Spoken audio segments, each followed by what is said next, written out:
ಆಹಾ, ಚುನಾವಣೆ ಬಂತಂದ್ರೆ ಎಲ್ಲ ಪಕ್ಷದವರು ರೈತರ ಬಗ್ಗೆ ಎಲ್ಲಿಲ್ಲದ ಕಾಳಜಿ ತೋರಿಸ್ತಾರೆ. ಆ ಎಲ್ಲಿಲ್ಲದ ಕಾಳಜಿ ತೋರಿಸುವಂಥವ್ರು ಯಾವಾಗ ಗೆದ್ದ ಕೂಡಲೇ ರೈತನ ಕೈಗೆ ಏನು ಕೊಡ್ತಾರೆ ಗೊತ್ತದನ್ರಿ? ರೈತನ ಕೈಗೆ ಏನು ಕೊಡ್ತಾರೆ, ಮುಂದೆ ಏನಕ್ಕತ್ ಕೇಳ್ರಿ. ಇದು ನನ್ನ ರಚನೆಯ ಗುಂಡು ತುಂಡೇಶ್ವರದ ಶತಕದ ಒಂದು ನುಡಿ ಹೇಳ್ತಾರೆ. ಚುನಾವಣೆ ಬಂತಂದ್ರೆ ಎಲ್ಲ ಪಕ್ಷದವರು ರೈತರ ಪರವಾಗಿ ನುಡಿಸುತ್ತಾರೆ ಬುಡುಬುಡಿಕಿ. ಚುನಾವಣೆ ಮುಗಿಯುವವರೆಗೆ ರೈತನದೇ ಗೌಡಿಕಿ. ಗೆದ್ದ ನಂತರ ಈತನ ಕೈಗೆ ಕೊಡುವರನ್ನೋ ಚೌಡಿಕಿ. ಇಂಥ ಮೋಸಗಾರರನ್ನು ಬುಡ ಮೇಲ ಮಾಡಬೇಕು ಹುಡುಕಿ. ಅಲಲ ಗುಂಡು ತುಂಡೇಶ್ವರ. ಜಗದ ಜೀವಿಗಳು ಬದುಕಲು ಈ 5 ಅವಶ್ಯವಾಗಿ ಬೇಕೇ ಬೇಕು. ಭೂಮಿ, ನೀರು, ಬೆಂಕಿ, ವಾಯು, ಆಕಾಶ. ಈ 5 ದೇವರು ದಯಪಾಲಿಸಿದ್ದಾನೆ. ಇವೆಲ್ಲ ಯಥೇಚ್ಛವಾಗಿದ್ದರೂ ಮಾನವ ನಿರ್ಮಿತವಾದದ್ದು ಇನ್ನೊಂದು ಅವಶ್ಯವಾಗಿ ಬೇಕೇ ಬೇಕು. ಅದನ್ನು ಕೊಡುವಾತನಿಗೆ ದೇವಮಾನವ ಅಂದರೂ ತಪ್ಪಾಗಲಾರದು. ಆ ದೇವಮಾನವ ಯಾರು, ಏನು ಕೊಡುತ್ತಾನೆ? ನನ್ನ ಗುಂಡು ತುಂಡೇಶ್ವರ ಶತಕಕ್ಕೆ ಸೇರ್ಪಡಿಸಲು ಮತ್ತೆ ಅನೇಕ ವಚನಗಳನ್ನು ಬರೆದಿರುವೆ. ಅದರಲ್ಲಿಯೇ ಒಂದನ್ನು ಹೇಳುವೆ, ಕೇಳಿರಿ. ಕೊರಳಿಗೆ ಹಾಕಲು ಮಲ್ಲಿಗೆ ಹಾರ, ಗುಲಾಬಿ ಹಾರ, ಮುತ್ತಿನ ಹಾರ, ವಿಧ ವಿಧ ಹಾರ. ಇವೆಲ್ಲವುಗಳಿಗಿಂತ ಮಿಗಿಲು ಬಾಯಿಗೆ ಹಾಕುವ ಆಹಾರ. ಇದಿಲ್ಲದಿದ್ದರೆ ನಿಲ್ಲುವುದು ಲೋಕದ ವ್ಯವಹಾರ. ಇದು ಕೊಟ್ಟವನಿಂದಲೇ ಜಗದೋದ್ಧಾರ. ಇಂಥವನ ಜೀವನ ಏಕಾಯ್ತೋ ಘನಘೋರ. ಅಲಲ ಗುಂಡು ತುಂಡೇಶ್ವರ. ರೈತನಿಗೆ ಎಲ್ಲರೂ ತಾ ಎನ್ನುವರೇ ವಿನಃ ಕೈ ಎತ್ತಿ ಕೊಡೋರಾರೂ ಇಲ್ಲ. ಅಂದು ಸಮುದ್ರ ಮಥನ ಸಮಯದಲ್ಲಿ ದೊರೆತ ಅನೇಕ ಅನರ್ಘ್ಯವಾದ ವಸ್ತುಗಳನ್ನು ವಿಷ್ಣು, ಇಂದ್ರ ಮೊದಲಾದ ದೇವತೆಗಳು ಆ ವೈಭೋಗದ ವಸ್ತುಗಳನ್ನು ಕೈ ಚಾಚಿ ಪಡೆದರು. ಆದರೆ ಅದೇ ಸಮಯದಲ್ಲಿ ಹುಟ್ಟಿದ್ದ ಕಾಲಕೂಟ ವಿಷವನ್ನು ಮಾತ್ರ ಕೈಲಾಸಪತಿ ಶಿವ ಅದನ್ನು ಕುಡಿದು ಲೋಕಪಾಲಕನಾದ. ಇಂದು ನಮ್ಮ ರೈತ ನಮ್ಮೆಲ್ಲರಿಗೂ ಅನ್ನ ಕೊಟ್ಟು ಬದುಕಿಸಿ ತಾನು ವಿಷ ಕುಡಿದು ಪ್ರಾಣ ಬಿಡುತ್ತಾನೆ. ಅದಕ್ಕಾಗಿ ಈತನಿಗೆ ದೇವಮಾನವ ಅಂದದ್ದು. ವಿಷ ಕುಡಿದ ಆ ದೇವನಾದ ನೀಲಕಂಠ.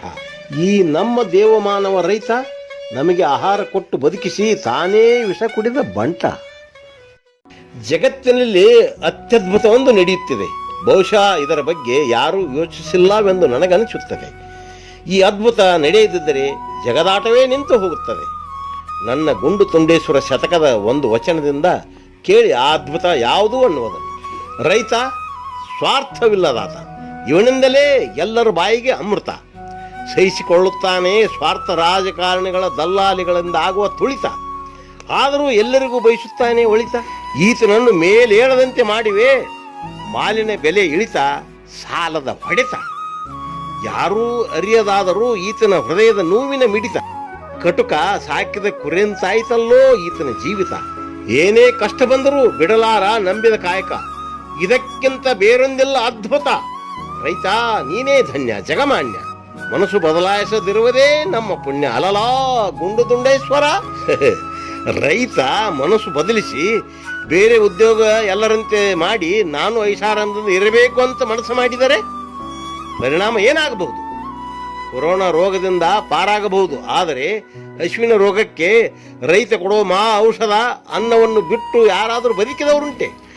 ಎಚ್ಚರ! ರೈತ ಮನಸ್ಸು ಬದಲಿಸುವ ಮುನ್ನವೇ ಎಚ್ಚರ ಎಚ್ಚರ. ಕರೋನಾ ರೋಗಕ್ಕೆ ಖರ್ಚು ಮಾಡುವ ದುಡ್ಡಿನ ಕಾಲು ಭಾಗ ರೈತ ಬೆಳೆಗೆ ಬೆಲೆ ಹೆಚ್ಚು ಕೊಟ್ಟರೆ ಸುಗಮ ರೈತನ ಜೀವನ. ಆಗ ಜಗವೆಲ್ಲ ಪಾವನ. ಜಗತ್ತಿನಲ್ಲಿ ಕೆಟ್ಟದ್ದನ್ನುವುದು ಯಾವುದೂ ಇಲ್ಲವೇ ಇಲ್ಲ. ಯಾವುದೇ ವಸ್ತು ದುರುಪಯೋಗಪಡಿಸಿಕೊಂಡರೆ ಕೆಟ್ಟದ್ದು, ಸದುಪಯೋಗಪಡಿಸಿಕೊಂಡರೆ ಒಳ್ಳೆಯದು. ರಾಮನನ್ನು ವನವಾಸಕ್ಕೆ ಕಾಡಿಗೆ ತಳ್ಳಲು ಕಾರಣಳಾದ ಮಂಥರೆ ಕೆಟ್ಟಳು ಅನ್ನುವುದಾದರೆ, ದುಷ್ಟನಾದ ರಾವಣನ ಸಂಹಾರವಾಗಿ ಸದ್ಗುಣಿಯಾದ ವಿಭೀಷಣಿಗೆ ರಾಜ್ಯಭಾರ ಮಾಡುವ ಸುಸಂದರ್ಭ ಒದಗುತ್ತಿರಲಿಲ್ಲ. ಗುಲಾಬಿ ಹೂವು ಒಳ್ಳೆಯದು, ಅದರ ಮುಳ್ಳು ಕೆಟ್ಟದ್ದು ಅನ್ನುತ್ತಾರೆ. ಆ ಹೂವಿನ ರಕ್ಷಣೆಗಾಗಿ ದೇವರು ಮುಳ್ಳನ್ನು ಸೃಷ್ಟಿಸಿದನೇ ವಿನಃ ಯಾರಿಗೂ ತೊಂದರೆ ಕೊಡಲಿಕ್ಕಲ್ಲ. ಮೊಬೈಲು ಕೆಟ್ಟದ್ದು ಅನ್ನುತ್ತಾರೆ ಕೆಲವರು. ಅದರಿಂದ ಬಹಳ ಕೆಟ್ಟದಾಗುತ್ತದೆ ಪರಿಣಾಮವನ್ನು ಹೇಳುತ್ತಾರೆ. ಆದರೆ ಇದನ್ನು ಹೇಳಿದ ನುಡಿಯನ್ನು ಕೂಡ ಅದೇ ಮೊಬೈಲೇ ನಮಗೆ ತಲುಪಿಸುತ್ತದೆ. ಇಂಥ ಮೊಬೈಲನ್ನು ಕೆಟ್ಟದ್ದನ್ನುವುದಾಗುತ್ತದೆ. ಇದಕ್ಕೆ ಉದಾಹರಣೆ ಅಂದರೆ, ಚಂದ್ರಹಾಸನ ಕೈಗೆ ದುಷ್ಟಬುದ್ಧಿ ಮಂತ್ರಿ ಈತನಿಗೆ ವಿಷವನ್ನು ಕೊಡುವಂತ ತನ್ನ ಮಗನಿಗೆ ಕೊಡಲು ಬರೆದು ಕಳಿಸಿದ. ಅದನ್ನು ಯಾರಿಗೆ ತಲುಪಿಸಬೇಕೋ ಅವರಿಗೆ ಚಂದ್ರಹಾಸ ಹೋಗಿ ತಲುಪಿಸಿದ. ಅಂದರೆ ಚಂದ್ರಹಾಸ ಅದನ್ನು ತೆಗೆದು ನೋಡಿ ಅದನ್ನು ನಾಶಪಡಿಸಬಹುದಿತ್ತು. ಆ ಮೊಬೈಲ್ ಬೇರಲ್ಲ, ನಮ್ಮ ಚಂದ್ರಹಾಸ ಬೇರಲ್ಲ. ಕರೆಂಟು ಮುಟ್ಟಿದರೆ ಸಾಯುತ್ತಾರೆ, ಅದು ಕೆಟ್ಟದು ಅಂದು ಕರೆಂಟು ಇಲ್ಲದಂತೆ ಮಾಡಿದರೆ ಮುಂದೆ ಏನಾಗಬಹುದು ಯೋಚನೆ ಮಾಡಿ. ಮುಳ್ಳು ತುಳಿದರೆ ನೋವಾಗುತ್ತದೆ ಎಂದು ಅದು ಕೆಟ್ಟದ್ದೊಂದು ಮುಳ್ಳು ಜಗತ್ತಿನಲ್ಲಿ ಇಲ್ಲದಂತೆ ಮಾಡಿದರೆ ಹೊಲದ ಗತಿ ಏನು? ನಮ್ಮಲ್ಲೇ ಕೆಟ್ಟದ್ದನ್ನಿಟ್ಟುಕೊಂಡು ಬೇರೆಯವರ ಮೇಲೆ ಹಾಕೋದು ಬೇಜವಾಬ್ದಾರಿತನದ ಮಾತು. ಒಳ್ಳೆಯದು ಕೆಟ್ಟದ್ದು ನಮ್ಮಲ್ಲೇ ಇದೆ. ನಾವು ಮೊದಲು ಒಳ್ಳೆಯವರಾಗಿ ಒಳ್ಳೆಯತನ ಬೆಳೆಸಿಕೊಳ್ಳಬೇಕು. ಎಲ್ಲದರಲ್ಲಿಯೂ ಒಳ್ಳೆಯತನ ನಮಗೆ ಕಾಣುತ್ತದೆ. ದೃಷ್ಟಿಯಂತೆ ಸೃಷ್ಟಿ. ನನ್ನದೇ ರಚನೆಯ ಅರಿವಿನ ಅಲಿಗಳು ಪುಸ್ತಕದ ಪುಟಗಳಲ್ಲಿಯೇ ಕೆಲವು ನುಡಿಗಳನ್ನು ತಮಗೆ ತಿಳಿಸಲು ಪ್ರಯತ್ನಿಸುತ್ತೇನೆ. ಮನುಷ್ಯ ಜೀವಿಸಲು ತುತ್ತು ಬೇಕೇ ಬೇಕು. ತುತ್ತಿನಲ್ಲಿ ಎರಡು ವಿಧ, ಒಂದು ಬಾಯಿಗಿಡುವ ತುತ್ತು, ಇನ್ನೊಂದು ಕಿವಿಗಿಟ್ಟುಕೊಳ್ಳುವ ತುತ್ತು. ಈ ಮಾತು ನಿಮಗೆ ವಿಚಿತ್ರವಾಗಿ ಕಾಣಬಹುದು. ಬಾಯಿಗಿಡುವ ತುತ್ತಿನಕ್ಕಿಂತಲೂ ಕಿವಿಗಿಡುವ ತುತ್ತಿನ ಮಹತ್ವ ದೊಡ್ಡದು. ದಯಮಾಡಿ ಯಾರಾದರೂ ಬಾಯಿಗಿಡುವ ತುತ್ತು ಮತ್ತು ಕಿವಿಲಿಟ್ಟುಕೊಂಡು ದವಾಖಾನೆಗೆ ಓಡಿ ಹೋದಿರಿ, ಎಚ್ಚರ. ಕಿವಿಲಿಡುವ ತುತ್ತು ಯಾವುದನ್ನು ಈಗ ಕೇಳಿ ನಾನು ಹೇಳುತ್ತೇನೆ. ಉತ್ತಮರ ನುಡಿಮುತ್ತೇ ತುಪ್ಪ ಬೆರೆತ ಕಿವಿ ತುತ್ತು. ಕಿವಿಯಲ್ಲಿಡುವ ತುತ್ತಿನ ಬೆಲೆ ತಿಳಿದವರಿಗಾರು ಸಾಕಿ ಇಲ್ಲೋ. ಉತ್ತಮರ ನುಡಿ ತುತ್ತು ಕಿವಿಯಿಂದ ತಿಂದವನ ಬಾಯಿಂದ ಬೆಲೆಯುಳ್ಳ ಮುತ್ತು ಉದುರೋದು ಸುಳ್ಳಲ್ಲ. ಕುಡ್ದರಾಳ ವೀರ ಬಸವೇಶನ ಪಾದ ನಂಬಿ ನಡೆದವನಿಗೆ ಸ್ವರ್ಗ ದೂರವಿಲ್ಲೋ. ಅದಕ್ಕಾಗಿ ಈ ನುಡಿಯಂತೆ ನಾವೆಲ್ಲರೂ ಉತ್ತಮದನ್ನು ಆಯ್ದುಕೊಂಡು ಕೆಟ್ಟದರಲ್ಲಿ ಉತ್ತಮವನ್ನು ನೋಡುತ್ತಾ ಉತ್ತಮರಾಗಿ ಬಾಳೋಣ. ಮಾನವ ತಿಳಿದು ನಡೆದು ತೊಳೆದೆ ಮುತ್ತಂತೆ ಕಂಗೊಳಿಸಬೇಕು. ಚಿಕ್ಕಂದಿನಿಂದಲೇ ತಿಳಿದು ನಡೆದರೆ ಇನ್ನೂ ಒಳ್ಳೆಯದು. ಕೊನೆ ಪಕ್ಷ ಮುಪ್ಪಾವಸ್ಥೆ ಅಂದರೆ ಬಾಗಿ ನಡೆಯುವಾಗ ಯಮ ಕೂಗಿದೊಡನೆ ಎಲ್ಲವನ್ನು ಬಿಟ್ಟು ಹೋಗುವ ಸಮಯ ಸಮೀಪಿಸಿದಾಗಲಾದರೂ ತಿಳಿದು ನಡೆದುಕೊಳ್ಳಬೇಕು. ಹುಳಿಯಾದ ಮಾವು ಸಹಿತ ಮುಪ್ಪಾವಸ್ಥೆ ಅಂದರೆ ಉದುರುವ ಸಮಯ ಬಂತೆಂದರೆ ಮಾಗಿ ಸಿಹಿ ಹಣ್ಣಾಗಿ ಪರಿವರ್ತನೆಗೊಂಡು ಸಕಲರಿಗೂ ಸಿಹಿ ಕೊಟ್ಟು ಸಂತೋಷಪಡಿಸಿ ಜೀವನ ಸಾರ್ಥಕ ಮಾಡಿಕೊಳ್ಳುತ್ತದೆ. ಹುಣಸೆ ಹಣ್ಣು ಮಾತ್ರ ಮುಪ್ಪಾದರೂ ಹುಳಿ ಬಿಡದೆ ಹುಳಿ ಹಣ್ಣಾಗಿ ಜೀವನ ಅಂತ್ಯಗೊಳಿಸಿಕೊಳ್ಳುತ್ತದೆ. ಮಾನವ ಸಿಹಿ ಮಾವು ಆಗಬೇಕು, ಹುಳಿ ಹುಣಸೆ ಹಣ್ಣಾಗಬಾರದು. ನಿಂತ ನೀರಾಗದೆ ಹರಿಯುವ ಗಂಗೆಯಾಗಿ ಜೀವನ ಸಾರ್ಥಕಪಡಿಸಿಕೊಳ್ಳಬೇಕು. ನಂತರ ಸಾಗರ ಸೇರಬೇಕು. ಇಳಿ ವಯಸ್ಸು ಬಂದಂತೆಲ್ಲ ತಿಳಿ ತುಪ್ಪವಾಗಬೇಕು. ತುಪ್ಪವಾದ ನಂತರ ಮುಂದೇನು? ನನ್ನ ರಚನೆಯ ಅರಿವಿನ ಅಲೆಗಳ ಪುಸ್ತಕದ ಒಂದು ಪುಟದ ವಚನವನ್ನು ಹೇಳುತ್ತೇನೆ, ಕೇಳಿ. ಹಾಲು ಹಾಲಾಗುಳಿಯದೆ ಮೊಸರಾದರೆ ರುಚಿ ಹೆಚ್ಚು. ಮೊಸರು ಮೊಸರಾಗುಳಿಯದೆ ಬೆಣ್ಣೆಯಾದರೆ ಬೆಲೆ ಹೆಚ್ಚು. ಬೆಣ್ಣೆ ಬೆಣ್ಣೆಯಾಗಿ ಉಳಿಯದೆ ತುಪ್ಪವಾದರೆ ಸುವಾಸನೆ ಹೆಚ್ಚು. ತುಪ್ಪ ತುಪ್ಪವಾಗಿ ಉಳಿಯದೆ ದೀಪವಾಗಿ ಬೆಳಗಿದರೆ ಅದರ ಜೀವನ ಸಾರ್ಥಕ. ಜ್ಯೋತಿಯಾಗಿ ಬೆಳಗದವನ ಬಾಳು ನಿರರ್ಥಕ. ಕುಳಿದರ ವೀರ ಬಸವೇಶನ ದಯದಿಂದ ಬೆಳಕಾಗಲು ಬಲ್ಲಿದ ಗುರುವಿನಿಂದ ಅರಿಯೋ ಪಾರಮಾರ್ಥಿಕ.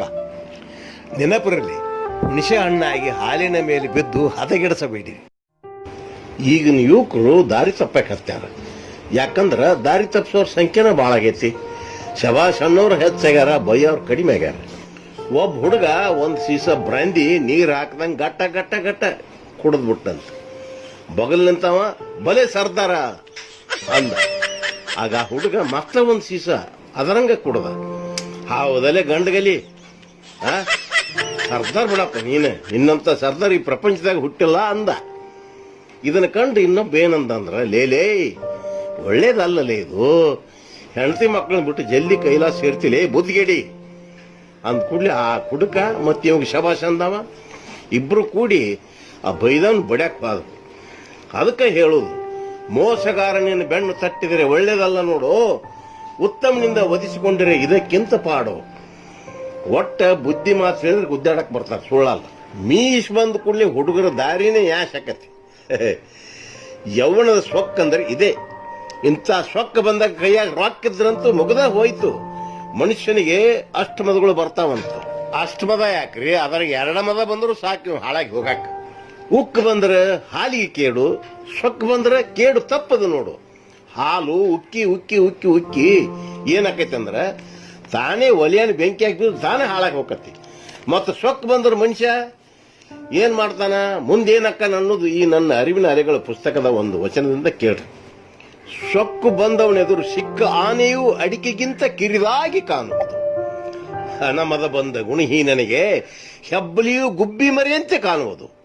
ಗುರು ಹಿರಿಯರ ನುಡಿ ನರಿಯ ಕೂಗಂತೆ ಕೇಳುವುದು. ಕುಡದರಾಳ ವೀರ ಬಸವೇಶನ ದಯ ತಪ್ಪಿದಾಗ ಹಣ ಜಾರುವುದು, ಸೊಕ್ಕು ಸೋರುವುದು. ಆಗವನ ಬಾಳು ನರಕ ತಿಂದ ನಾಯಿಗಿಂತ ಕೇಳು. ಜೋಕೆ ಸೊಕ್ಕು ಬಂದು ಮಣ್ಣು ಮುಕ್ಕೋದಕ್ಕಿಂತಲೂ ಉತ್ತಮರಾಗಿ ಬಾಳಿ 4 ಮಂದಿಗೆ ಒಳ್ಳೆಯರಾಗಿ ಬೆಳ್ಳಿ ಬಂಗಾರ ಅಂತ ಅನಿಸ್ಕೊಳ್ಳೋದು ಒಳ್ಳೇದು. ಸೇಡಂದ್ರ ಸರ್ಪ ಇದ್ದಂಗ, ಅದನ್ನ ತಲಿಯಾಗ ಹೊಗಿಸ್ಕೊಂಡು ನಿಮ್ಮ ತಲಿ ಹಾವಿನ ಹುತ್ತು ಮಾಡ್ಕೋಬೇಡ್ರಿ. ಒಳ್ಳೆ ವಿಚಾರ ತುಂಬಿಕೊಂಡು ಜ್ಞಾನದ ವೃತ್ತ ಮಾಡ್ಕೊಳ್ರಿ. ಅದರಿಂದ ನಿಮಗೂ ಒಳ್ಳೇದು, ನಿಮ್ಮ ಸುತ್ತಮುತ್ತ ಇದ್ದವರಿಗೂ ಒಳ್ಳೇದು. ಸೇಡ್ ತೀರಿಸ್ಕೊಳ್ಳಕ ನಾನಾ ರೀತಿ ಉಪಾಯ ಅದಾವ.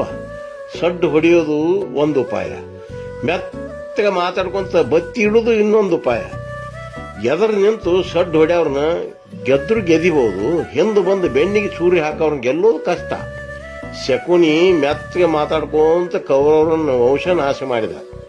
ಆದರೆ ಸಾವೇ ಇಲ್ಲದ ಸಾಹಸಿ ಅಶ್ವತ್ಥಾಮ ಪೃಥ್ವಿ ಮೇಲೆ ಪಾಂಡವ್ರನ್ನ ವಂಶ ಇಲ್ದಂಗ್ ಮಾಡ್ತೀನಿ ಅಂತ ನಿಫಾಂಡವ ಪೃಥ್ವಿ ಅಂತ ಅರ್ಸುತ್ತ ತಿರುಗಾಡಿ ಏನೂ ಮಾಡಕ್ಕಾಗಲಿಲ್ಲ. ಕೊನೆಗೆ ಹೆಣ್ಣಾದ ದ್ರೌಪದಿ ಕೈಯಾಗ ಸೋತು ಸುಣ್ಣ ಆಗಿಬಿಟ್ಟ. ಅಂದ ಮೇಲೆ ಉಳಿದವ್ರ ಪಾಡೇನು? ಯೋಚನೆ ಮಾಡ್ರಿ, ನಾವು ಭೂಮಿ ಮೇಲೆ ಎಷ್ಟು ವರ್ಷ ಬದುಕ್ತೇವು, ಯಾವಾಗ ಗೊಟ್ಟಕಂತೇವೋ ಗೊತ್ತಿಲ್ಲ. ಅದಕ್ಕೆ ಅರಿವಿನ ಅಲೆಯ ವೀರ ಬಸವೇಶ್ವರನ ಅಂಕಿತದ ಒಂದು ವಚನ ಕೇಳ್ರಿ. ಸೇಡಿನಿಂದ ಸಡ್ಡು ಹೊಡೆದು ದಡ್ಡನಾಗಬೇಡ, ಆಯುಷ್ಯ ನಂಬಿ ಅವಿಕೆ ಆಗಬೇಡ. ಯಾವ ಗಳಿಗೆಯಲ್ಲಿ ಗಗನಕ್ಕಾರುವುದೋ ಈ ಜೀವ, ಇದನ್ನರಿತು ಅಳಿಸಿ ಹಾಕು ನಿನ್ನಲ್ಲಿರುವ ದ್ವೇಷ ಭಾವ. ಸ್ವಲ್ಪ ಸಮಯ ಬದುಕಿದರೂ ಪರಿಮಳ ಬೀರಿ ಬಾಡುವುದು ಹೂವ. ಅದರಂತೆ ನಾವು ಬದುಕಬೇಕು, ಯಾರಿಗೆ ಕೊಡದಂತೆ ನೋವ. ಕುಡ್ದರಾಳ ವೀರ ಬಸವೇಶನ ನಂಬಿ ನೀನಾಗು ಒಳ್ಳೆಯ ಮಾನವ. ನಿಮಗೆ ಯಾರಾದ್ರೂ ಕೆಟ್ಟದ್ದು ಮಾಡಿದರೆ ನೀವು ಮಾತ್ರ ಅವರಿಗೆ ಕೆಟ್ಟದ್ದು ಮಾಡಬೇಡ್ರಿ. ಅವರ ಪ್ರತಿಕ್ರಿಯೆ ಆಮೇಲೆ ಹೆಂಗಿರ್ತದ ನೀವ ನೋಡ್ರಿ. ಆದರೆ ಮೆತ್ತಗೆ ಮಾತಾಡೋರಿಂದ ದೂರ ಇರ್ರಿ. ಯಾಕಂದ್ರೆ ಬಗಲಾಗ ಬಂದು ಮೆತ್ತಗೆ ಮಾತಾಡ್ಕೊಂತ ಬತ್ತಿ ಇಡ್ತಾರ, ದೂರ ದಬ್ಬಿ ಬಿಟ್ರೆ ತತ್ತಿ ಇಡ್ತಾರ.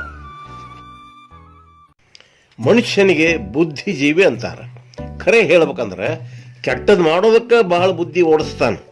ಬ್ಯಾಂಕ್ ದರೋಡಿ ಮಾಡೋದಕ್ಕೆ, ಲಂಚ ಹೊಡಿಯೋದಕ್ಕೆ, ಒಟ್ಟಾರೆ ವಾಮ ಮಾರ್ಗದಿಂದ ಸಿರಿವಂತನಾಗಬೇಕು ಅಂತ ಬುದ್ಧಿ ಓಡ್ಸಕ್ ಹತ್ಯಾನ. ಒಳ್ಳೆತನ ಅನ್ನೋದು ಒಣಗಿ ಹೋಗೈತಿ, ಸತ್ಯಕ್ಕೆ ಸಿಡ್ಲು ಬಡದೈತಿ, ಧರ್ಮ ಧೈರ್ಯ ಇಲ್ಲಂಗಾಗೈತಿ. ಬಡವನಿಗೆ ಬಲ ಇಲ್ಲ, ದುಡ್ಡಿದ್ದವನೇ ದೊರೆ ಸುಳ್ಳಲ್ಲ. ಒಟ್ಟಾರೆ ಮನುಷ್ಯತ್ವೇ ಮಾಯಾಗಕತ್ತೈತಿ. ಈಗ ನಾವೇನಾದರೂ ಒಳ್ಳೆತನ ಕಲಿಬೇಕಾದ್ರೆ ಮೃಗ, ಪ್ರಾಣಿ, ಪಕ್ಷಿ ಇವುಗಳಿಂದ ಕಲಿಬೇಕಾಗೈತಿ. ಅಂದಿನಿಂದ ಇಂದಿನವರೆಗೂ ಒಳ್ಳೆತನವನ್ನು ಬಿಡದಂಗ ಬಾಳಕತ್ತೇವ. ಆದ್ರೂ ಒಂದು ವಿಚಿತ್ರ ಏನಂದ್ರೆ, ನಿಯತ್ತಿನ ನಾಯಿಯನ್ನ ಹೊರಗೆ ಕಟ್ಟಿ ಹಾಕ್ತಾರ, ಕಾಳ ಬೆಕ್ಕಿನ ಅಡಿಗೆ ಮನ್ಯಾಗ ಕರ್ಕೊಂತಾರ. ನನಗನಿಸ್ತೈತಿ ಈ ನಾಯಿಗೆ ಯಾಕೆ ಹೊರಗೆ ಹಾಕ್ತಾರ ಅಂದ್ರೆ ಇದು ಹೊಲಸು ತಿನ್ನು ಚಾಳೆ ಐತಿ, ಅಂದ್ರೆ ಹೇಸಿಗೆ ತಂತೈತಿ, ಅದಕ್ಕೆ ಮನೆಯೊಳಗೆ ಕರ್ಕೊಳ್ಲಿಕ್ಕಿಲ್ಲ ಅಂತ ನನಗನಿಸ್ತತಿ. ಅದಕ್ಕೆ ಏನ್ ಮಾಡ್ತಾರಂದ್ರೆ ಕೆಟ್ಟವ್ರಿಗೆ, ಹೊಲಸು ಗುಣದವ್ರಿಗೆ ನಾಯಿ ಅಂಥವನ ಅಂತ ಬೈಬಹುದು ಅಂತ ಅನಿಸ್ತತಿ. ಕತ್ತೆ ಅಂತ ದುಡಿಯೋದು ಯಾವ ಪ್ರಾಣಿನೂ ಇಲ್ಲ. ಮನುಷ್ಯರಿಗೆ ಬೈಬೇಕಾದ್ರೆ ಕತ್ತೆ ಅಂತ ಬೈತಾರ.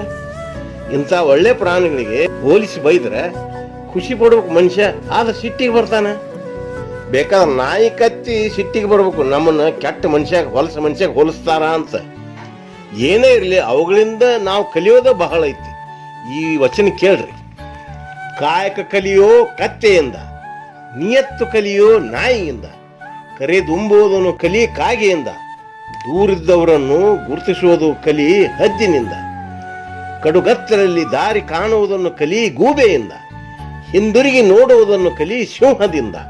ಇವು ಅರಿತು ನಡೆದರೆ ಬಾಳು ಸುಗಂಧ, ಎಲ್ಲವಾದರೆ ಬರೀ ದುರ್ಗಂಧ. ಯಾರಿಗೂ ಕೆಡಕಾಗದಿರಲಿ ನಿನ್ನಿಂದ, ಸದಾಚಾರಿಯಾಗಿ ಬಾಳು ಕುಡದರಾಳ ವೀರ ಬಸವೇಶನ ದಯದಿಂದ. ಕಲಿತ ಚಾಳಿ ಕಲ್ಲು ಹಾಕಿದ್ರೆ ಹೋಗುದಿಲ್ಲ ಅಂತಾರ. ಹೆಂಗಾದ್ರೂ ಸಂಪಾದಿಸ್ರಿ, ಮತ್ತೇನು ಮಾಡೋದು? ಆದ್ರೆ ದಾನ ಧರ್ಮ ಮಾಡೋದು ಬಿಡಬ್ಯಾಡ್ರಿ. ಗುಡಿ ಗುಂಡಾರ ಕಟ್ಸಾಕ್ ಹೋಗ್ಬ್ಯಾಡ್ರಿ. ಬಡಬಗ್ಗರಿಗೆ ಮನಿ ಕಟ್ಸಿಕೊಡ್ರಿ, ಮೈಗೆ ಬಟ್ಟೆ ಕೊಡ್ರಿ, ಹೊಟ್ಟಿಗೆ ಊಟ ಕೊಡ್ರಿ. ಅನ್ಯಾಯದ ದುಡ್ಡಿನಿಂದ ಅಷ್ಟಾದ್ರೂ ಪುಣ್ಯ ಬರಲಿ. ನಿಮ್ಮ ಕುಟುಂಬದವರಿಗೆ ನಿಮಗ ಆ ದೇವರು ಒಳ್ಳೇದು ಮಾಡಲಿ. ಸೃಷ್ಟಿ ಕಣ್ಣಿಗೆ ಕಾಣ್ತೈತಿ, ಸೃಷ್ಟಿಕರ್ತ ಕಾಣೋದಿಲ್ಲ. ಗಿಡದ ಕೊಂಬೆ, ಹೂವು, ಕಾಯಿ, ಹಣ್ಣು ಕಣ್ಣಿಗೆ ಕಾಣ್ತಾವ, ಬೇರೆ ಕಾಣೋದಿಲ್ಲ. ಬಿಲ್ಡಿಂಗ್ ಕಾಣ್ತೈತಿ, ಬುನಾದಿ ಕಾಣೋದಿಲ್ಲ. ನಾವು ಬೇಡದಿದ್ರು ಎಲ್ಲವನ್ನ ಕೊಟ್ಟ ದೇವರು ಯಾರಿಗೂ ಕಂಡಿಲ್ಲ. ಅಂತ ದೇವರಿಗೆ ನಾವೇನೇನೇ ಕೊಡಕ್ಕೆ ಹೊಂಟೆವು. ಬೆಚ್ಚಗಿರ್ಲಿ ಅಂತ ಗುಡಿ ಕಟ್ತೇವು, ಮತ್ತು ಓಡಿ ಹೋದಗಿದಾನಂತ ಏನು ತೊಂದರೆ ಮಾಡ್ಕೊಂಡು ಗಿಡ್ಕೊಂಡಾನಂತ ಜಬರ್ದಸ್ತ್ ಬೀಗಾನು ಹಾಕ್ತೇವು. ದೇವರನ್ನ ಸಣ್ಣ ಮಗುವಿನ ಥರ ಕಾಪಾಡಕ್ಕೆ ಶುರು ಮಾಡ್ಯಾವು. ಅಂದಮೇಲೆ ದೇವ್ರಕ್ಕಿಂತಲೂ ನಾವ ದೊಡ್ಡವರಾದಂಗಾತು. ಕಟ್ಟಿದ ಗುಡಿ ತುಂಬ ಕಲ್ಲು ಕೊಟ್ಟವ್ರ ಹೆಸರು, ಕಬ್ಬಿಣ ಕೊಟ್ಟವ್ರ ಹೆಸರು, ಕಳಸ ಕೊಟ್ಟವ್ರ ಹೆಸರು, ಬಣ್ಣ ಕೊಟ್ಟವ್ರ ಹೆಸರು, ಗಂಟೆ ಕೊಟ್ಟವ್ರ ಹೆಸರು, ಅಕ್ಕಿ ಕೊಟ್ಟವ್ರ ಹೆಸರು, ಮೊಸರು ಕೊಟ್ಟವ್ರ ಹೆಸರು. ಪಾಪ ಆ ಗತಿಗೆಟ್ಟಿ ದೇವರು ಎಷ್ಟು ಮಂದಿ ಮುಲಾಜ್ ಹೊರಬೇಕಾತ್ರಿ. ತೋತೋ ಇಂಥ ಅವಸ್ಥೆ ಯಾರಿಗೂ ಬರಬಾರ್ದು. ಮತ್ತು ಆ ಕಲ್ಲು ದೇವರಿಗೆ ಬೆಲ್ಲದ ನೈವೇದ್ಯ ಹಿಡಿದು ನಾವೇ ತಿನ್ನೋದು, ಬಾಳೆಹಣ್ಣು ಮುಂದಿಟ್ಟು ತೋರಿಸಿ ಅವನು ನಾವೇ ತಿನ್ನೋದು, ಅದೇ ಗುಡಿಯಾಗ ಕುಂತು ಮತ್ತು ಇಸ್ಪೇಟ್ ಆಡೋದು. ಅಲ್ಲ, ಪೊಲೀಸರದು ಎಳ್ಳಷ್ಟು ಭಯ ಇಲ್ಲ, ಆದರೂ ಏನೋ ಬರ್ತಾರಂತ ಸ್ವಲ್ಪ ಮರ್ಯಾದೆ ಕೊಟ್ಟರು ಕೊಡ್ಬೋದು. ದೇವ್ರ ಭಯ ಅಂತ ಇಲ್ವೇ ಇಲ್ಲ. ಯಾಕೆ ಮಾಡ್ತೀರಿ ಇಂಥ ಬೂಟಾಟಿಕೆ? ಇವನ್ನೆಲ್ಲ ಬಿಟ್ಬಿಡ್ರೆ. ಮನೆಯಾಗಿರೋ ಮುಪ್ಪಿನ ತಂದೆ ತಾಯಿರನ್ನ ಸರಿಯಾಗಿ ನೋಡ್ಕೊಳ್ರಿ. ಹಸಿದವರಿಗೆ ಅನ್ನ ಹಾಕ್ರಿ, ಕೈಲಾಗದವರಿಗೆ ಬಡಬಗ್ಗರಿಗೆ ಸಹಾಯ ಮಾಡ್ರಿ. ನಮ್ಮ ಕಣ್ಣಿಗೆ ಕಾಣೋ ದೇವ್ರಂದ್ರೆ ಇವರೇ. ಇನ್ನು ನಮಗೆ ಕೊಡೋ ದೇವ್ರು ನಾವು ಸುರಿಸೋ ಬೇವರು. ಹೂವು, ಕಾಯಿ, ಹಣ್ಣು ತುಂಬಿ ನಿಂತಿರೋ ಒಂದು ಗಿಡದ ಕೊಂಬೆ ನನ್ನ ನೋಡಿ ಎಷ್ಟು ಜನ ಖುಷಿ ಪಡ್ತಾರ. ನಿಂತು ನಾನು ನೋಡ್ಲಾರ ಒಬ್ರು ಮುಂದಕ್ಕೆ ಹೋಗಂಗಿಲ್ಲ ಅಂತ ಹೆಮ್ಮೆ ಪಡ್ತಿತ್ತಂತ. ಹಗಲು ರಾತ್ರಿ ನೀನು ಹಿಂಗಾಗ್ಲಂತ ಕಷ್ಟಪಟ್ಟೆ, ನನ್ನ ಜೀವನ ಸಾರ್ಥಕ ಆತು ಅಂತ ನೆಲದಾಗ ಕಾಣದೆ ಮುಚ್ಚಿ ಹೋಗಿರೋ ಅದರ ಬೇರು ಒಳೊಳಗೆ ಖುಷಿ ಪಡ್ತತ್ತಂತ. ಕೊಂಬೆ, ಗಿಡ, ಬೇರುಗಳ ಸಂಬಂಧ ಹೇಗಿರ್ತೈತೆ ಅನ್ನೋದನ್ನ ನನ್ನ ರಚನೆಯ ಈ ವಚನದಿಂದ ತಿಳಿಯಿರಿ. ಹೂವು ಕಾಯಿಗಳನ್ನು ಹೊತ್ತು ಕಂಗೊಳಿಸುವ ಕೊಲ್ಲೆ, ಕಣ್ಣಿಗೆ ಕಾಣದೆ ಶ್ರಮಿಸುವ ಬೇರಿನ ಭವನೆ ನೀನೇನು ಬಲ್ಲೆ. ಆ ಬೇರು ನೊಂದು ಬೆಂದರೆ ನಿನ್ನಾಟ ಮುಗಿಯುವುದೊಂದೇ ಕ್ಷಣದಲ್ಲೇ. ಆಗ ನಿನ್ನಿಂದ ಹೂವು ಕಾಯಿ ಪಡೆದವರೆಲ್ಲೇ, ಒಣ ಕಟ್ಟಿಗೆ ಎಂದು ಒಯ್ದಿಡೋರು ಒಲೆಯಲ್ಲೇ. ಕುಡದಾಳ ವೀರ ಬಸವೇಶನ ದಯದಿಂದ ಇದ ನರಿತು ನಡೆದರೆ ಸ್ವರ್ಗ ನೀನಿದ್ದಲ್ಲೇ. ಕೊಂಬಿಯೊಳಗೆ ಹೂವು ಕಾಯಿ ಹಣ್ಣು ಇರುತ್ತಾನ, ಹೊಗಳಿ ಹೊಗಳಿ ಹೊಗಳಿ ಹರ್ಕೊಂಡು ತಿಂತಾರ. ಒಣಗಿತಂದ್ರೆ ಮೊದಲು ಹೊಗಳಿದವರೇ ಅದನ್ನ ಮುರ್ಕೊಂಡು ಒಲೆಯಾಗಿಡ್ತಾರ. ಎಚ್ಚರ, ಬೇರು ಕೊಂಬೆಗಳ ಸಂಬಂಧ ಬೇರೆಯಾಗದಿರಲಿ. ಕೊಂಬೆ ಬೇರು ಬೇರೆ, ನಾನ್ ಬೇರೆ ಅಂತ ತಿಳಿದಿರಬಹುದು. ಆದರೆ ಕಾಣದ ಬೇರು ಮಾತ್ರ ಕೊಂಬೆ ಸಹಿತ ನಾನೇ ಅಂತ ತಿಳ್ಕೊಂಡಿರ್ತೈತಿ. ಯಮಧರ್ಮರಾಯ ತನ್ನ ಸೇವಕರನ್ನೆಲ್ಲ ಒಮ್ಮೆ ಮೀಟಿಂಗ್ ಕರೆದು ನಿಮ್ಮ ಕೆಲಸ ಹೆಂಗೆ ನಡೆದಾವ, ಮುಂದಿನ ಯೋಜನೆಗಳು ಏನು ಅಂತ ಕೇಳಿದ. ಅದರ ಕೆಲವ್ರು ಎದ್ದು ನಿಂತು ಹೇಳಿದರು.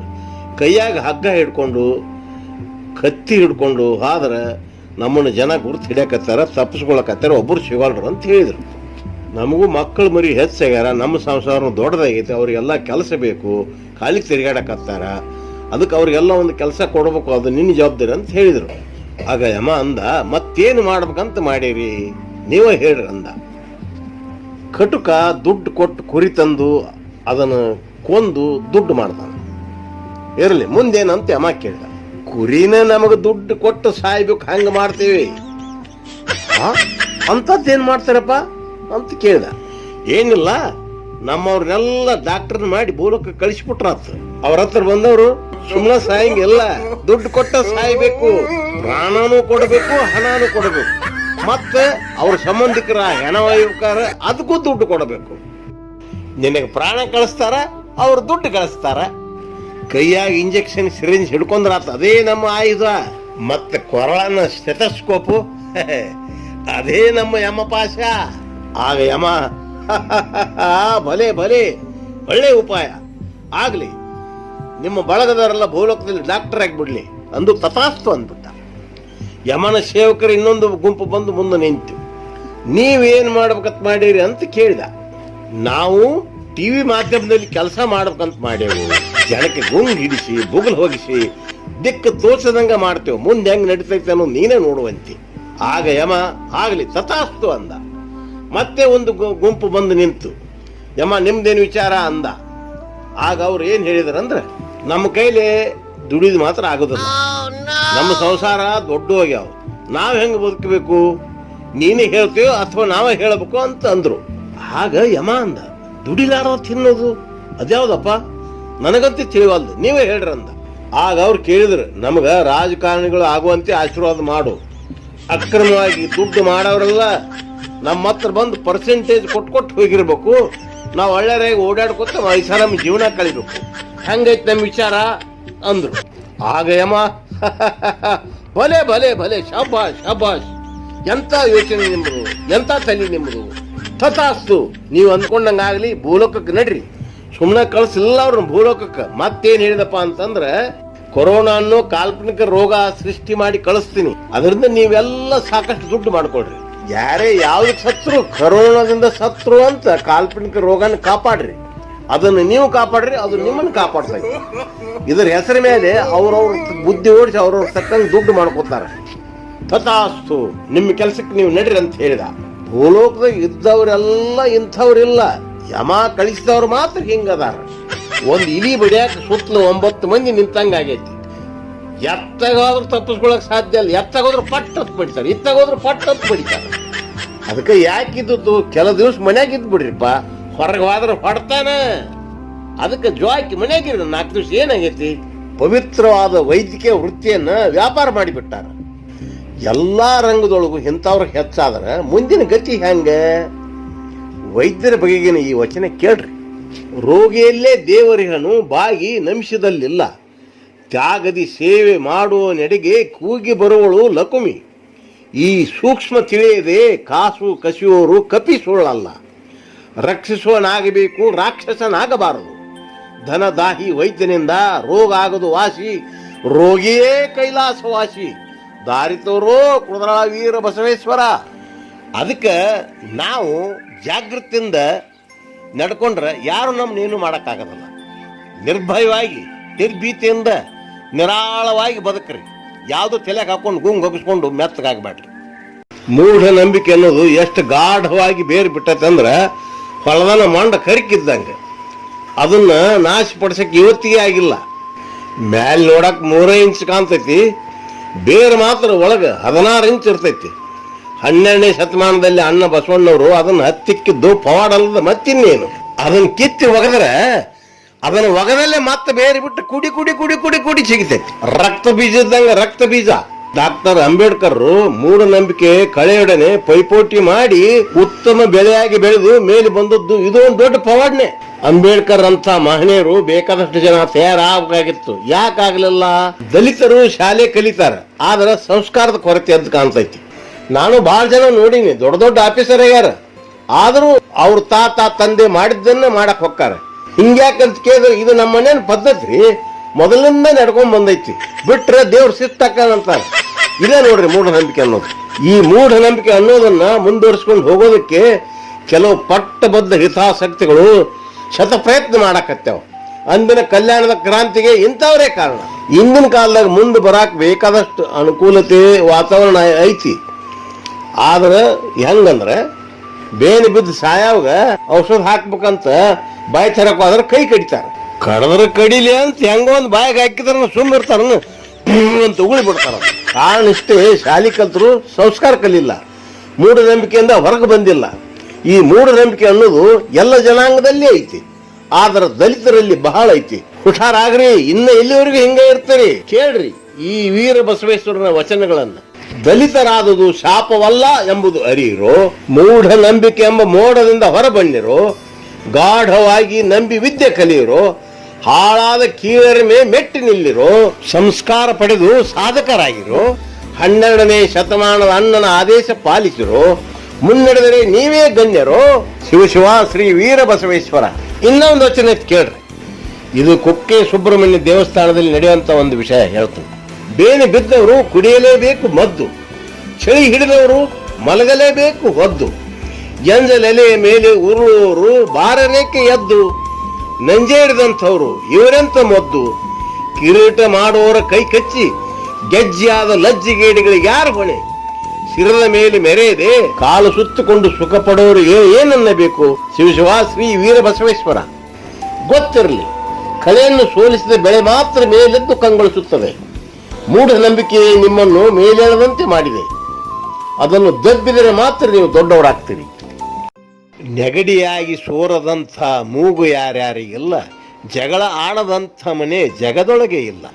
ಮಿತ್ರರಾಗಲಿ, ಅಣ್ಣ ತಮ್ಮಂದರಾಗಲಿ, ತಂದೆ ಮಕ್ಕಳಾಗಲಿ, ಬಂಧು ಬಳಗದವರಾಗಲಿ, ಮತ್ತಾರೇ ಆಗಲಿ ಯಾವುದೋ ಒಂದು ವಿಷಯಕ್ಕೆ ಮನಸ್ತಾಪ ಮಾಡ್ಕೊಂಡು ದೂರ ಆಗಿಬಿಡ್ತಾರೆ. ಜೀವನ ಇರೋವರೆಗೂ ಪ್ರಸಂಗ ಹೆಂಗೆ ಬರ್ತದೆ ಹೇಳೋಕ್ಕಾಗೋದಿಲ್ಲ. ಯಾರನ್ನೂ ಕಡೆಗಣಿಸಬಾರ್ದು. ನಮ್ಮ ಕಡುವೇರಂತ ನಾವು ಹೇಳ್ಕೊಂಡ್ರು ಕೂಡ ಅಂಥವ್ನ ಹತ್ರ ಕೂಡ ನಾವು ಹೋಗುವಂಥ ಪ್ರಸಂಗ ಬಂದೇ ಬರ್ತೈತಿ. ಗುದ್ದಾಡಿ ಒಂದಾಗೋ ಉತ್ತಮ ಗುಣವನ್ನು ನಮ್ಮ ರಾಜಕಾರಣಿಗಳನ್ನು ನೋಡಿ ನಾವು ಕಲಿಬೇಕು. ನಿನ್ನ ಸವಾಸ ಬೇಡ ಅಂಥೇಳಿ ಸಿಟ್ಟಿಗೆದ್ದು ಹೋಗಿಬಿಡ್ತಾರೆ. ಆತು ಬಿಡಪ್ಪ, ಇನ್ನು ಇಬ್ಬರು ಒಂದೇ ಆಗೋದಿಲ್ಲ ಅಂತ ನಾವು ತಿಳ್ಕೊಂಡಿರ್ತೇವೆ. ಹೋಗಿ ಬಿಟ್ಕೊಂಡು ಎಲ್ಲಿ ಹೋಗ್ಯಾನಂತ ಹುಡ್ಕೊಳಗೆ ಹಿಂದಿನ ಬಾಗಿಲಿಂದ ಬಂದು ಅವ್ರು ಅಡಿಗೆ ಮನೆಯಾಗ ಕೂತಿರ್ತಾನೆ. ಇಲ್ಲಿ ಹೊರಗೆ ಬುಸ್ ಬುಸ್ ಬುಸ್ ಬುಸ್ ಅಂದಿರ್ತಾರ, ಅಲ್ಲಿ ಒಳಗೆ ಗುಸ್ ಗುಸ್ ಗುಸ್ ಗುಸ್ ನಡೆಸಿರ್ತಾರ. ಅದಕ್ಕೆ ಹೇಳ್ತಾರ, ಗಂಡ ಹೆಂಡತಿ ಜಗಳ ಉಂಡು ಮಲಗಿರ್ತಾನೆ, ರಾಜಕಾರಣಿಗಳ ಜಗಳ ರಾಜೇ ಆಗುತ್ತಾನೆ. ಇವರು ಮಹಾಬುದ್ಧಿವಂತರು. ಮತ್ತು ಜಿಗಿಯೋದನ್ನ ಜಂಪ್ ಮಾಡೋದನ್ನ ಇವ್ರು ನೋಡೇ ಕಲಿಬೇಕು. ಆಂಜನೇಯ ಬರೀ ಲಂಕಿಗೆ ಅಷ್ಟು ಹಾರಿದ, ಇವರು ಎತ್ತಾಗಬೇಕತ್ತ ಎಷ್ಟೊತ್ತನ್ಯಾಗ ಬೇಕು ಅಷ್ಟೊತ್ತನ್ಯಾಗ ಠನ್ ಠನ್ ಠನ್ ಹಾರ್ತಾರೆ. ಜಂಪ್ ಮಾಡಿದ್ರೆ ಇವ್ರನ್ನ ಮೀರಿಸೋರು ಯಾರೂ ಇಲ್ಲ. ಒಲಿಂಪಿಕ್ನಾಗ ಕೂಡ ಇವ್ರನ್ನ ಮೀರಿಸೋರು ಯಾರೂ ಇಲ್ಲ. ಇವರಿಗೆ ನಮ್ಗೆ ವ್ಯತ್ಯಾಸ ಏನಂದ್ರೆ, ನಾವು ಒಂದಿದ್ದವರು ಜಗಳಾಡಿ ದೂರ ಹಾಕ್ಯವು, ಇವರು ದೂರ ಇದ್ದವರು ಜಗಳಾಡಿ ಒಂದಾಕ್ಕಾರ. ಒಳ್ಳೆ ಗುಣ ಯಾರಲ್ಲಿದ್ರೆ ಅದನ್ನ ನಾವು ಕಲಿಬೇಕಾದ್ದೆ. ಬಟ್ಟೆ ಹಸನ ಮಾಡಲಾಕ ಬಂಡಿ ಮೇಲೆ ಬಡಿಯಬೇಕ, ಬಟ್ಟೆ ಹರಿದು ಹೋಗದಂಗ ಹೊಲಸು ಮಾತ್ರ ತೆಗೆಯಬೇಕ. ಮನಸ್ಸು ಹಗರು ಆಗಲಾಕ ಮಾತು ಮಾತು ಬೆಳೆಸಬೇಕ, ಮನಸ್ಸು ಮುರಿದು ಹೋಗೋ ಮುನ್ನ ಜಗಳ ತಣ್ಣಗಾಗಬೇಕ. ಒಮ್ಮೆ ಯಾವುದೋ ಕೆಟ್ಟ ಗಳಿಗೆಯೊಳಗೆ ಗುದ್ದಾಡಿ ಮನಸ್ಸು ಮುರ್ಕೊಂಡು ದೂರ ಆಗಿಬಿಟ್ರೆ ಒಂದಾಗೋದು ಭಾಳ ಕಷ್ಟ. ಒಂದು ವೇಳೆ ಒಂದಾದರೂ ಹೆಂಗಿರ್ತೈತೆ ಅನ್ನೋದು ಈ ವಚನದಿಂದ ತಿಳ್ಕೊರಿ. ಕೊಂಬೆ ಮುರಿಯಲು ಸಾಕೊಂದು ಕ್ಷಣ, ಚಿಗುರಲು ಬೇಕು 100 ದಿನ. ತುಂಡಾದ ಬಟ್ಟೆ ಜೋಡಿಸಬಹುದು, ಕಾಣುವ ತೇಪೆ ಮಾತ್ರ ಅಳಿಸಲಾಗದು. ಮನಸ್ಸು ದೂರಾಗಲೊಂದು ಅರಗಳಿಗೆ, ಒಂದಾಗಲು ಒಲವು ಬೇಕು ಇಬ್ಬರ ಬಳಿಗೆ. ಒಲವಿಲ್ಲದೆ ಒಂದಾದ ಮನಸ್ಸು ಬೆಲ್ಲವಿಲ್ಲದ ಹೋಳಿಗೆ. ಇಂದು ಮಾಡಿದನ್ನ ಉಂಡಂತೆ ನಾಳಿಗೆ, ಈಜು ಬಾರದವರು ಇಳಿದಂತೆ ತುಂಬಿದೊಳಗೆ. ಶಿವಶಿವ ಶ್ರೀ ವೀರ ಬಸವೇಶ್ವರ.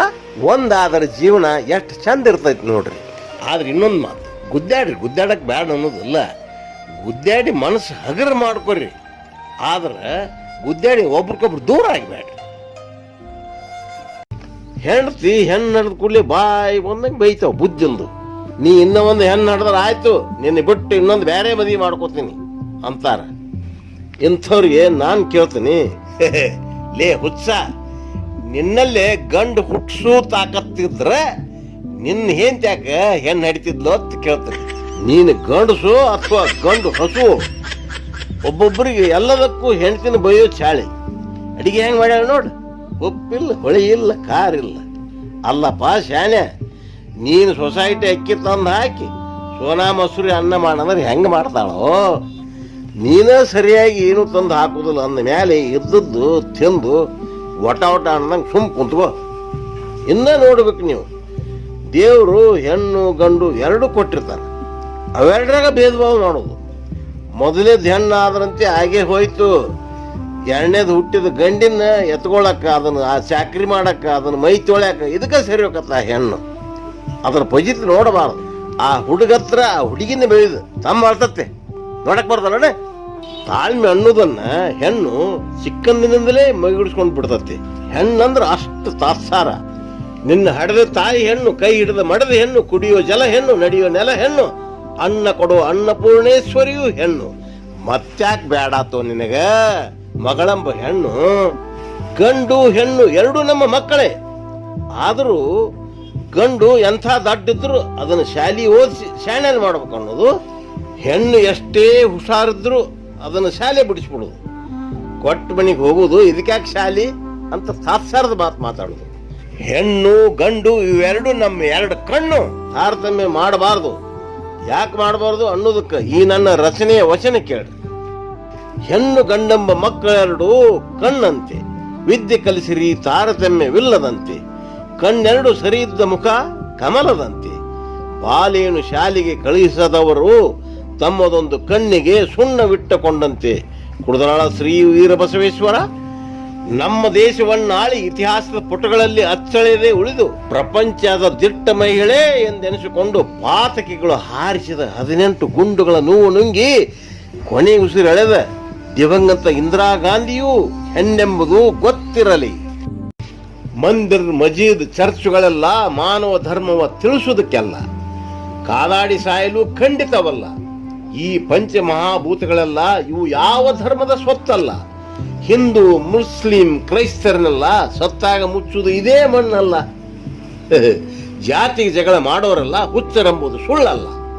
ಮನುಷ್ಯತ್ವದ ಮರ್ಮ ಅರಿತವರಿಗೆ ಧರ್ಮದ ಹಂಗಿಲ್ಲ, ಜಾತಿಯ ಗುಂಗಿಲ್ಲ. ಅದಕ್ಕಾಗಿ ಬಸವಣ್ಣನವರು ಹೇಳಿದರು, ದೇಹವೇ ದೇಗುಲ, ಶಿರವೇ ಹೊನ್ನ ಕಲಶ ಅಂತ. ಈ ಧರ್ಮಗಳಿಗೆ ಜೋತು ಬಿದ್ದು ಮಾನವೀಯತೆಯ ಮೌಲ್ಯಗಳನ್ನೇ ಮರ್ಯಾಕತ್ತ. ಧರ್ಮದ ಹೆಸರಿನಲ್ಲಿ ನಡಿಬಾರ್ದು ನಡೆಯಕತ್ತೈತಿ, ಮಾಡಬಾರ್ದೆಲ್ಲ ಮಾಡಕತ್ತೇವು. ಧರ್ಮಗಳು ಅನ್ನೋವೆಲ್ಲ ಊಟದ ತಟ್ಟೆ ವಿನಃ ಊಟ ಅಲ್ಲ. ಬಾಳಿ ಎಲಿಯಾಗ ಉಂಡ್ರೇನು, ಬೆಳ್ಳಿ ತಟ್ಟ್ಯಾಗ ಉಂಡ್ರೇನು, ಬಂಗಾರದ ತಟ್ಟ್ಯಾಗ ಉಂಡ್ರೇನು? ಊಟ ಬಿಟ್ಟು ಊಟದ ತಟ್ಟೆಗೆ ಹೊಡೆದಾಡೋದು ಇದು ಮೂರ್ಖತನದ ಪರಮಾವಧಿ. ಈ ಜಾತಿ ಧರ್ಮ ಅನ್ನೋವೆಲ್ಲ ನಮ್ಮ ಕೈಕಾಲ ಕಟ್ಟಿ ಕತ್ತಲ ಕೋಣ್ಯಾಗ ಒಗದು ಬಿಟ್ಟಾವ. ನಮ್ಮ ಒಳಗ ದೇವ್ರನ್ನ ಕಾಣ್ಬೇಕು ವಿನಃ ಹೊರಗಲ್ಲ. ನಮ್ಮ ದೇಹಗಳನ್ನೇ ಮಂದಿರ್ ಮಜೀದ್ ಚರ್ಚ್ಗಳನ್ನು ಮಾಡಿಕೊಂಡು ಮನುಷ್ಯನಾಗ ದೇವ್ರ ಕಂಡ್ರೆ ದವ್ ಗುದ್ದಾಡ್ದಂಗೆ ಗುದ್ದಾಡೋದು ಅವಶ್ಯಕತೆನೇ ಇಲ್ಲ. ಅದಕ್ಕಾಗಿ ಕೇಳ್ರಿ ನನ್ನ ರಚನೆಯ ವಚನ. ಮಾನವರನ್ನು ಬಂಧಿಸಿ ಬಿಟ್ಟಿವೆ ಜಾತಿ ಮತಗಳೆಂಬ ಸೆರೆಮನೆಗಳು. ಅವುಗಳಿಂದ ಹೊರಬರಲು ಬೇಕಿನ್ನೆಷ್ಟು ವರ್ಷಗಳು? ಧರ್ಮ ಪಂಗಡಗಳನ್ನು ವಿಂಗಡಿಸಿ ಕಂಗೆಡಿಸುವ ಬೇತಾಳಗಳ ಬೆನ್ನು ಹತ್ತಿದವರಿಗೆ ಎಂದಿಗೂ ಬಂಧನದ ಬಿಡುಗಡೆ ಇಲ್ಲ. ಇಂಥವರಿಗೆ ಎಂದೆಂದಿಗೂ ನೆಮ್ಮದಿ ಇಲ್ಲ. ಕುಡದನಾಳ ವೀರಬಸವೇಶ, ಕಳಸದ ಗೋವಿಂದ ಭಟ್ರು, ಶಿಶುನಾಳ ಶರೀಫ್ ಸಾಹೇಬರು ಯಾವ ಜಾತಿಗೂ ಜ್ಯೋತಿ ಬೀಳದೆ ಜ್ಯೋತಿಯಾಗಿ ಬೆಳಗಿದರು. ಭಗವಾನ್ ಬುದ್ಧ ಯಾವ ಮಂದಿರದೊಳಗೂ ಕುಂತು ತಪಸ್ಸು ಮಾಡಲಿಲ್ಲ. ಬೋಧಿ ವೃಕ್ಷದ ತಳಗ ಜ್ಞಾನೋದಯ ಆಯ್ತು. ವಿಚಾರ ಮಾಡ್ರಿ, ಕತ್ತಲದಾಗ ಕೊಳಿತಿರೋ ಏನ್ ಬೆಳಕಿಗೆ ಬರ್ತಿರೋ ನಿಮಗ್ ಬಿಟ್ಟಿದ್ದು. ಆಭರಣಗಳಲ್ಲಿ ಅನೇಕ, ಚಿನ್ನದ ಆಭರಣ, ವಜ್ರಾಭರಣ, ರತ್ನಾಭರಣ ಇವಲ್ಲಿಗಳಿಗಿಂತ ಮಿಗಿಲಾದ ಆಭರಣ ಹೊಂದಿದೆ. ಈ ಆಭರಣ ನಮ್ಮಲ್ಲಿಲ್ಲದಿದ್ದರೆ ಇದ್ದ ಎಲ್ಲ ಆಭರಣಗಳು ನಿಷ್ಫಲ, ನಿಷ್ಪ್ರಯೋಜಕ. ಇದಿಲ್ಲದಿದ್ದರೆ ಸೂರ್ಯಚಂದ್ರರಿಗೆ ಹಿಡಿದಂತೆ ಗ್ರಹಣ. ಗ್ರಹಣ ಅಂದ್ರೆ ಗೊತ್ತೈತಲ್ಲ, ಹಗಲೊತ್ತ ಎಷ್ಟೋ ಸಲ ಕತ್ಲಾಗಿ ಬಿಡ್ತೈತಿ. ಮತ್ತೆ ಈ ಆಭರಣ ಎಲ್ಲಿ ಸಿಗ್ತೈತಿ ಅಂತ ಹುಡುಕಿ ತಲೆ ಕೆಡಿಸ್ಕೋಬೇಡ್ರಿ. ಈ ಆಭರಣ ನಿಮ್ಮ ತಂದೆ ತಾಯಿಗಳೇ ನಿಮಗೆ ಕೊಡಿಸ್ಬೇಕು, ನೀವು ಅವಾಗ ಪಡಿಬೇಕು. ಸೋಗ್ ಮುಗಿಯಾಕ ಬಂದಾಗ ಬೆನ್ನು ಬಾಗಿದಾಗ ಬಡಿಯಾಕ ಹೋದ್ರ ಪ್ರಯೋಜನ ಇಲ್ಲ. ಮತ್ತು ತಂದೆ ತಾಯಿ ಜೊತೆ ಗುದ್ದಾಡಕ್ ಹೋಗಿ ಮುದುಕರನ್ನ ಮೆತ್ತಗೆ ಮಾಡೀರಿ, ತಪ್ಪು ಇಬ್ಬರದು ಇರ್ತೈತಿ. ಅವ್ರು ಕೊಡಿಸಿರಂಗಿಲ್ಲ, ನೀವು ಪಡೆದಿರಂಗಿಲ್ಲ. ಈ ಆಭರಣ ಯಾವುದಂತ ಆಗ್ಲೇ ತಿಳಿದಿರ್ಬಹುದಲ್ಲ. ಇದ್ರೆ ಈ ಆಭರಣ ಕಂಗೊಳಿಸಿದಂಗ ಸೂರ್ಯನ ಹೊಂಗಿರಣ ತಿಳಿಬೇಕೆ ಯಾವುದು ಎಂದು ಆ ಆಭರಣ. ಹಾಗಾದರೆ ಕೇಳ್ರಿ ಈ ವಚನ. ವಿದ್ಯೆಗಿಂತ ಬೇರಿಲ್ಲ ಆಭರಣ, ಸಂಕಟ ಬಂದಾಗ ವಿದ್ಯೆಯೇ ವೆಂಕಟರಮಣ. ಓದಿಲ್ಲದವನ ಮನಸ್ಸೇ ಮಸಣ, ಓದಿದವನ ಜೀವನ ಹಸನ. ಸದ್ವಿದ್ಯೆ ಇಲ್ಲದವನೇ ದುಶ್ಯಾಸನ, ಇಂಥವ್ರೆಲ್ಲಿಗೋದರೂ ಅಪಮಾನ. ಸನ್ಮಾರ್ಗ ತೋರದ ತಂದೆ ತಾಯಿಗಳೇ ಬರೆದಂತೆ ಮಕ್ಕಳಿಗೆ ಮರಣ ಶಾಸನ. ಕುಡದನಾಳ ವೀರಬಸವೇಶ್ವರ ಗೊತ್ತಿರಲಿ, ಉಪಯುಕ್ತವಾಗುವಂತಹ ಸದ್ವಿದ್ಯೆ ಕಲಿರಿ. ಮಂದಿ ಜೇಬು ಕತ್ತರಿಸುವುದು ಒಂದು ವಿದ್ಯೆನೇ, ಲೂಟಿ ಹೊಡೆಯೋದು ಅದು ಒಂದು ವಿದ್ಯೆನೇ. ದಯಮಾಡಿ ಇಂಥ ವಿದ್ಯೆ ಮಾತ್ರ ಕಲಿಬೇಡ್ರಪ್ಪ. ಉತ್ತರ ಮತ್ತು ದಕ್ಷಿಣ ಪ್ರಪಂಚ ಹುಟ್ಟಿದಾಗಿಂದಲೇ ಹುಟ್ಟ್ಯಾವು. ಇವು ಎದರ ಬದರ ಆದವು. ಇವೆರಡು ಗುರು ಶಿಷ್ಯರ ಸಂಕೇತ. ನಾವು ಕೇಳಿದ್ದಕ್ಕೆಲ್ಲ ಉತ್ತರ ಕೊಟ್ಟು ನಮ್ಮನ್ನು ಉದ್ಧರಿಸಿದ ಗುರುವಿಗೆ ನಾವು ಗುರುದಕ್ಷಿಣೆ ಕೊಡಬೇಕಾದ್ದು ನಮ್ಮ ಧರ್ಮ. ಗುರುವಿಗೆ ನಾವು ಎಷ್ಟು ಕೊಟ್ಟರು ಕಡಿಮೆನೆ ಗುರುದಕ್ಷಿಣೆ. ನಡಕಿದು ವರದಕ್ಷಿಣೆ ಎಲ್ಲಿಂದ ಬಂತು ಅಂತೆ. ದಾಸ್ತಾನು ಮಳಿಗ್ಯಾಗ ಅಂದ್ರೆ ಗೌಡವಂದಾಗ ಹೆಗ್ನ ಸೇರ್ಕೊಂಡೈತಿ. ಈ ವರದಕ್ಷಿಣೆಯನ್ನು ಹೆಗ್ನ ಸುಮ್ಮನೆ ಬಿಡಬಾರದು, ಖಂಡಿಸ್ಲೇಬೇಕು. ವರಗಳು ತಿನ್ನಕತ್ಯಾವ ವರದಕ್ಷಿಣೆಯನ್ನು ಹಿಂಡಿ ತಿಂದ ಗಂಡಿಗೆ ಹೆಂಡತಿ ಆಗ್ತಾಳ ಕೆಂಪಾದ ಚೇಳಿನ ಕೊಂಡಿ. ಹೆಂಡತಿ ಮಾತು ಮೀರಿ ಸಾಗದು ಮುಂದಕ್ಕೆ ಬಹಾದೂರನ ಬಂಡಿ. ಮೀರಿ ಹೋದ ದಿನ ತಲೆಯಾಗ ಕಾಣ್ತೈತಿ ಉಡುಪಿಯ ಕಣಕನ ಕಿಂಡಿ. ಅಲ್ರಿ ದುಡ್ಡು ಕೊಟ್ಟು ಇವನು ಕೊಂಡಿರ್ತಾಳ ಅಂದ ಮೇಲೆ ಮಾತು ಮೀರಿದ್ರೆ ಆಕ್ಯಾಕೆ ಸುಮ್ಮನೆ ಬಿಡ್ತಾಳ್ರಿ, ಲತ್ತು ತಗೊಂಡು ಟಪ್ ಅಂತ ತೆಲಿಗೆ ಹಾಕ್ತಾವ. ಮತ್ ಕೇಳ್ರಿ, ಈಗಿನ ಹುಡುಗರು ನೋಡಕ್ ಕಾಣ್ತಾವ ಭಲೆ ಭಲೆ ಬಹದ್ದೂರ ಗಂಡು, ಹೆಂಡತಿ ಕಂಡ್ರ ಆಗ್ತಾವ ಯಪ್ಪ ಚಟ್ನಿ ರುಬ್ಬು ಗುಂಡು.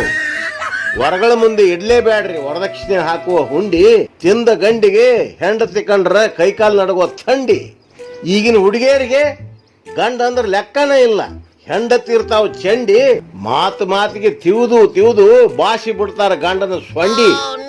ಕಾಲ ಬಾಳ ಬದಲಿ ಆಗೈತಿ, ದುಡ್ದಾಕು ಗಂಡಗ ಅಂಜಿದ್ರ ಸಾಕಾಗೈತಿ. ಥೋ, ಕೈ ಚಾಚಿ ಅಷ್ಟು ಕೊಡ್ರಿ ಇಷ್ಟು ಕೊಡ್ರಿ ಅಂತ ಕೇಳುದು ನಾಚಿಕೆ ಇಡ್ತಾನ. ಗಂಡಸ ಅಂದ ಮೇಲೆ ಮೀಸಿ ಇರ್ತಾವ, ಆ ಮೀಸಿಗೆ ಮರ್ಯಾದೆ ಉಳಿಸ್ರಪ್ಪ. ಕಾಶಿ ಕೈ ಚಾಚಿ ಮೈ ತುಂಬ ತೂತು ಮಾಡ್ಕೋಬೇಡ್ರಿ ದೋಸೆ ಹಂಗ. ಹೇಸಿ ಗಂಡುಗಳೇ ಕೇಳ್ರಿ ವಚನ. ವರದಕ್ಷಿಣೆ ಎಂಬ ಹೇಸಿಗೆ ತಿನ್ನುವ ವರಾಹಗಳೇ, ಆಹಾರ ಗಳಿಸುವ ಯೋಗ್ಯತೆ ನಿಮಗಿಲ್ಲವೇ ಹೇಳಿ. ವ್ಯವಹಾರ ಅಲ್ಲವೋ ಮದುವೆ ಎನ್ನುವುದು ನೀ ತಿಳಿ, ಆಕಾರದಲ್ಲಿ ಮಾತ್ರ ನೀನೊಂದು ಗಂಡು, ಹೆಂಡತಿಗೆ ಎಂದೆಂದಿಗೂ ನೀನು ತಲೆದಿಂಡು. ಕೇಳೋ ಕುಡ್ದಾಳ ವೀರ ಬಸವೇಶ್ವರ, ಒಮ್ಮೆ ನಿಮ್ಮ ಕೈ ಕೆಳಗಾತು ಜೀವನ ಪರ್ಯಂತರ ನೀವು ಕೆಳಗೆ. ಹೆಂಡತಿ ಮೇಲೆ ಅಧಿಕಾರ ದರ್ಪ ತೋರ್ಸೋದಾಗೋದಿಲ್ಲ, ಹಲ್ಲು ಕಿತ್ತಿಸ್ಕೊಂಡು ಸರ್ಪ ಆದಂಗೆ ಹಾಕಿರಿ. ಯೋಚನೆ ಮಾಡ್ರಿ ತಮ್ಮ, ವರದಕ್ಷಿಣೆ ತಗೊಂಡು ನೀನು ಮಾರ್ಕೊಂಡಿ. ಸಿದ್ಧ ಹೊತ್ತಾಗ ಎದ್ದ, ಶ್ರಾವಣ ಮಾಸ ಬೇರೆ, ಬಡಾನ ದೇವ್ರಿಗೆ ಹೋಗಿ ಬರ್ಬೇಕಂತ ಬಟ 4 ಚೆಂಬಿಗೆ ನೀರು ಹಾಕೊಂಡು ಸರ್ರತ್ ಗುಡಿ ಹೊಂಟ್ಬಿಟ್ಟ. ದಾರ್ಯಾಗ ಒಂದು ಮುದುಕಿ ಅಡ್ಡು ಬಂತು, ದಡ ಅಂತ ಮುದುಕಿನ ಹಾದು ಬಡ ಅಂತ ಕೆಡವೇ ಬಿಟ್ಟ. ಪಾಪ ಹಳೆ ಆಟೋಕ ಹೊಸ ಟ್ರ್ಯಾಕ್ಟರ್ ಗುದ್ದಂಗ ಆತ್ ನೋಡ್ರಿ. ಆ ಮುದುಕಿಗೆ ಇವನ್ಕಿಂತ ಅವಸರತ್ತೆ, ಯಾಕಂದ್ರ ರಾತ್ರಿ ಹೊಟ್ಟೆ ಇರಂಗ ತಂಬಿಟ್ಟು ತಿಂದಿರ್ತ, ಅದನ್ನ ಅನ್ಲೋಡ್ ಮಾಡಕ್ ಅವಸರ ಅದು ಹೊಂಟಿತ್ತು. ಕೆಳಗೆ ಬಿದ್ದು ಕೂಡ್ಲೆ ಕೈಯಾನ ತಂಬಿ ಒಂದ್ ಕಡೆ, ಬಡಿಗೆ ಒಂದ್ ಕಡೆ, ಮುದುಕಿ ಒಂದ್ ಕಡೆ. ಅಲ್ಲಿದ್ದ ಮಂದಿ ಲೇ ಸಿದ್ಧ ಅಂತ ಕೂಗುರೊಳಗೆ ಸಿದ್ಧ 300 ಅಡಿ ದೂರ ಹೋಗಿಬಿಟ್ಟಿದ್ದ. ದೇವ್ರಿಗೆ ಹೊಂಟಿನಪ್ಪೋ ಅಂತ ಹೋಗೇ ಬಿಟ್ಟ. ದಾರ್ಯಾಗ ಹೂವಿನ ಗಿಡ ಇದ್ದು ಪರ್ ಅಂತ ಹೂ ಹರ್ಕೊಂಡ್ಬಿಟ್ಟ. ಆ ಗಿಡ ಹಾಳಾದ್ರೇನು, ಟೊಂಗಿ ಮುರಿದ್ರೇನು, ಒಟ್ ನೋಡ್ರಿ ದೇವ್ರಿಗೆ ಹೂ ಬೇಕಲ್ರಿ ಪೂಜೆಗೆ.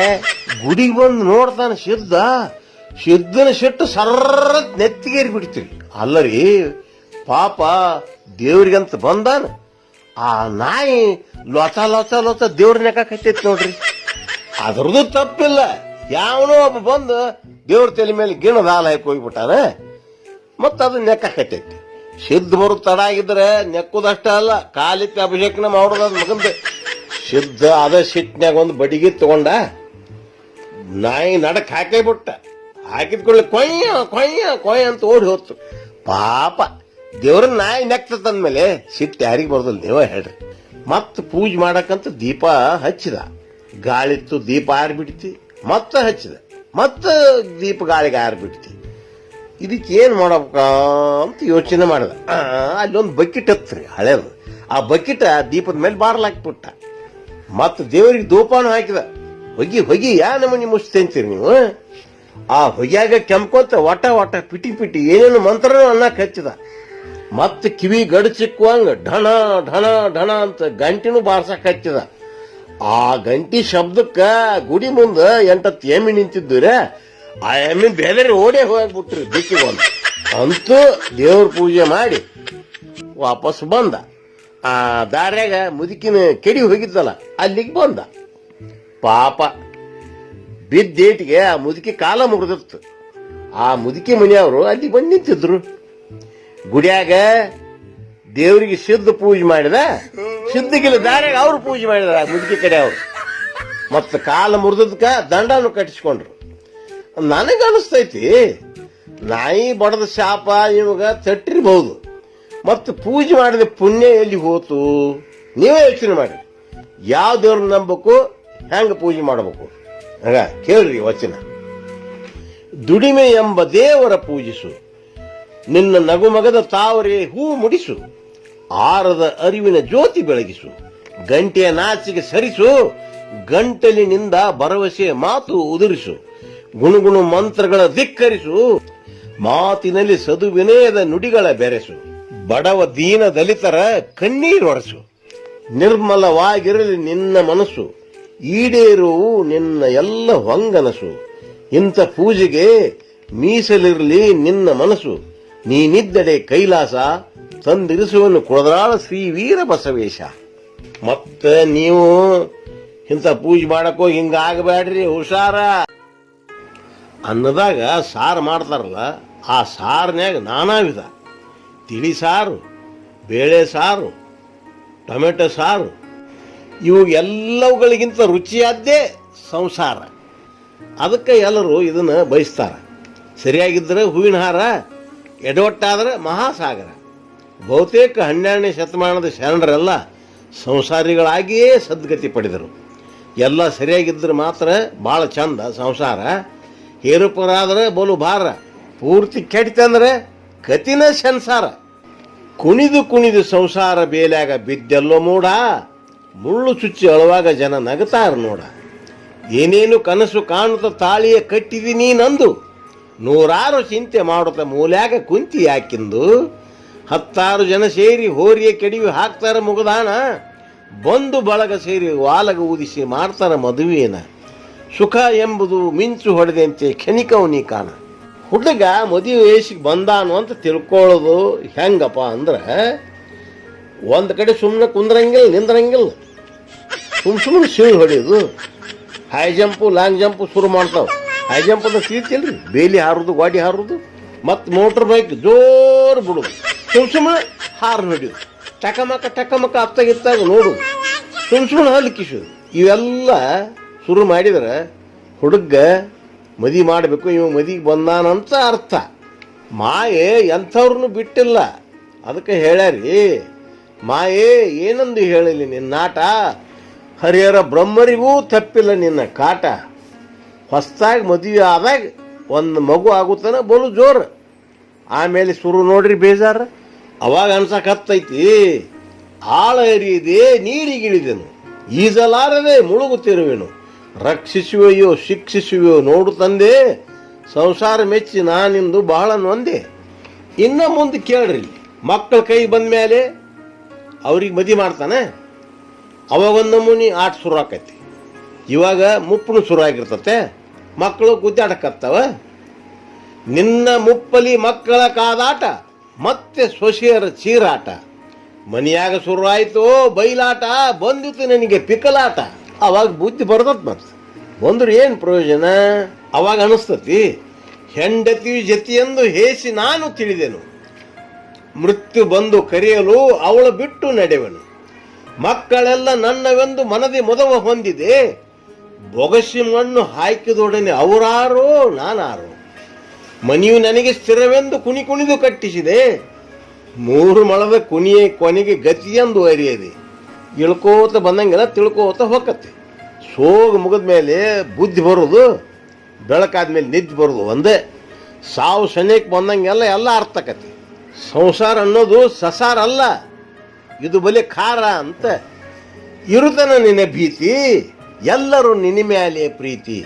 ಕೈಲಾಗದೆ ಕೂತಿ, ಆಗಲೇ ನೀನೊಬ್ಬ ಕೋತಿ. ಕೇಳ್ರಿ ಈ ವಚನ.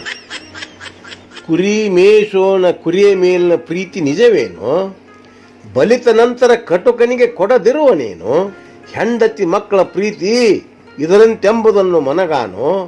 ಸಂಸಾರ ಎಂಬುದಲ್ಲೋ ಸಿಹಿಜೇನು. ಕುಡುದರಾಳ ವೀರ ಬಸವೇಶ ನುಡಿಸಿದ ಈ ನುಡಿ, ನಿಜಬಿಂಬ ತೋರುವ ಕನ್ನಡಿ, ಇದನ್ನರಿತು ನೀ ಮುನ್ನಡಿ.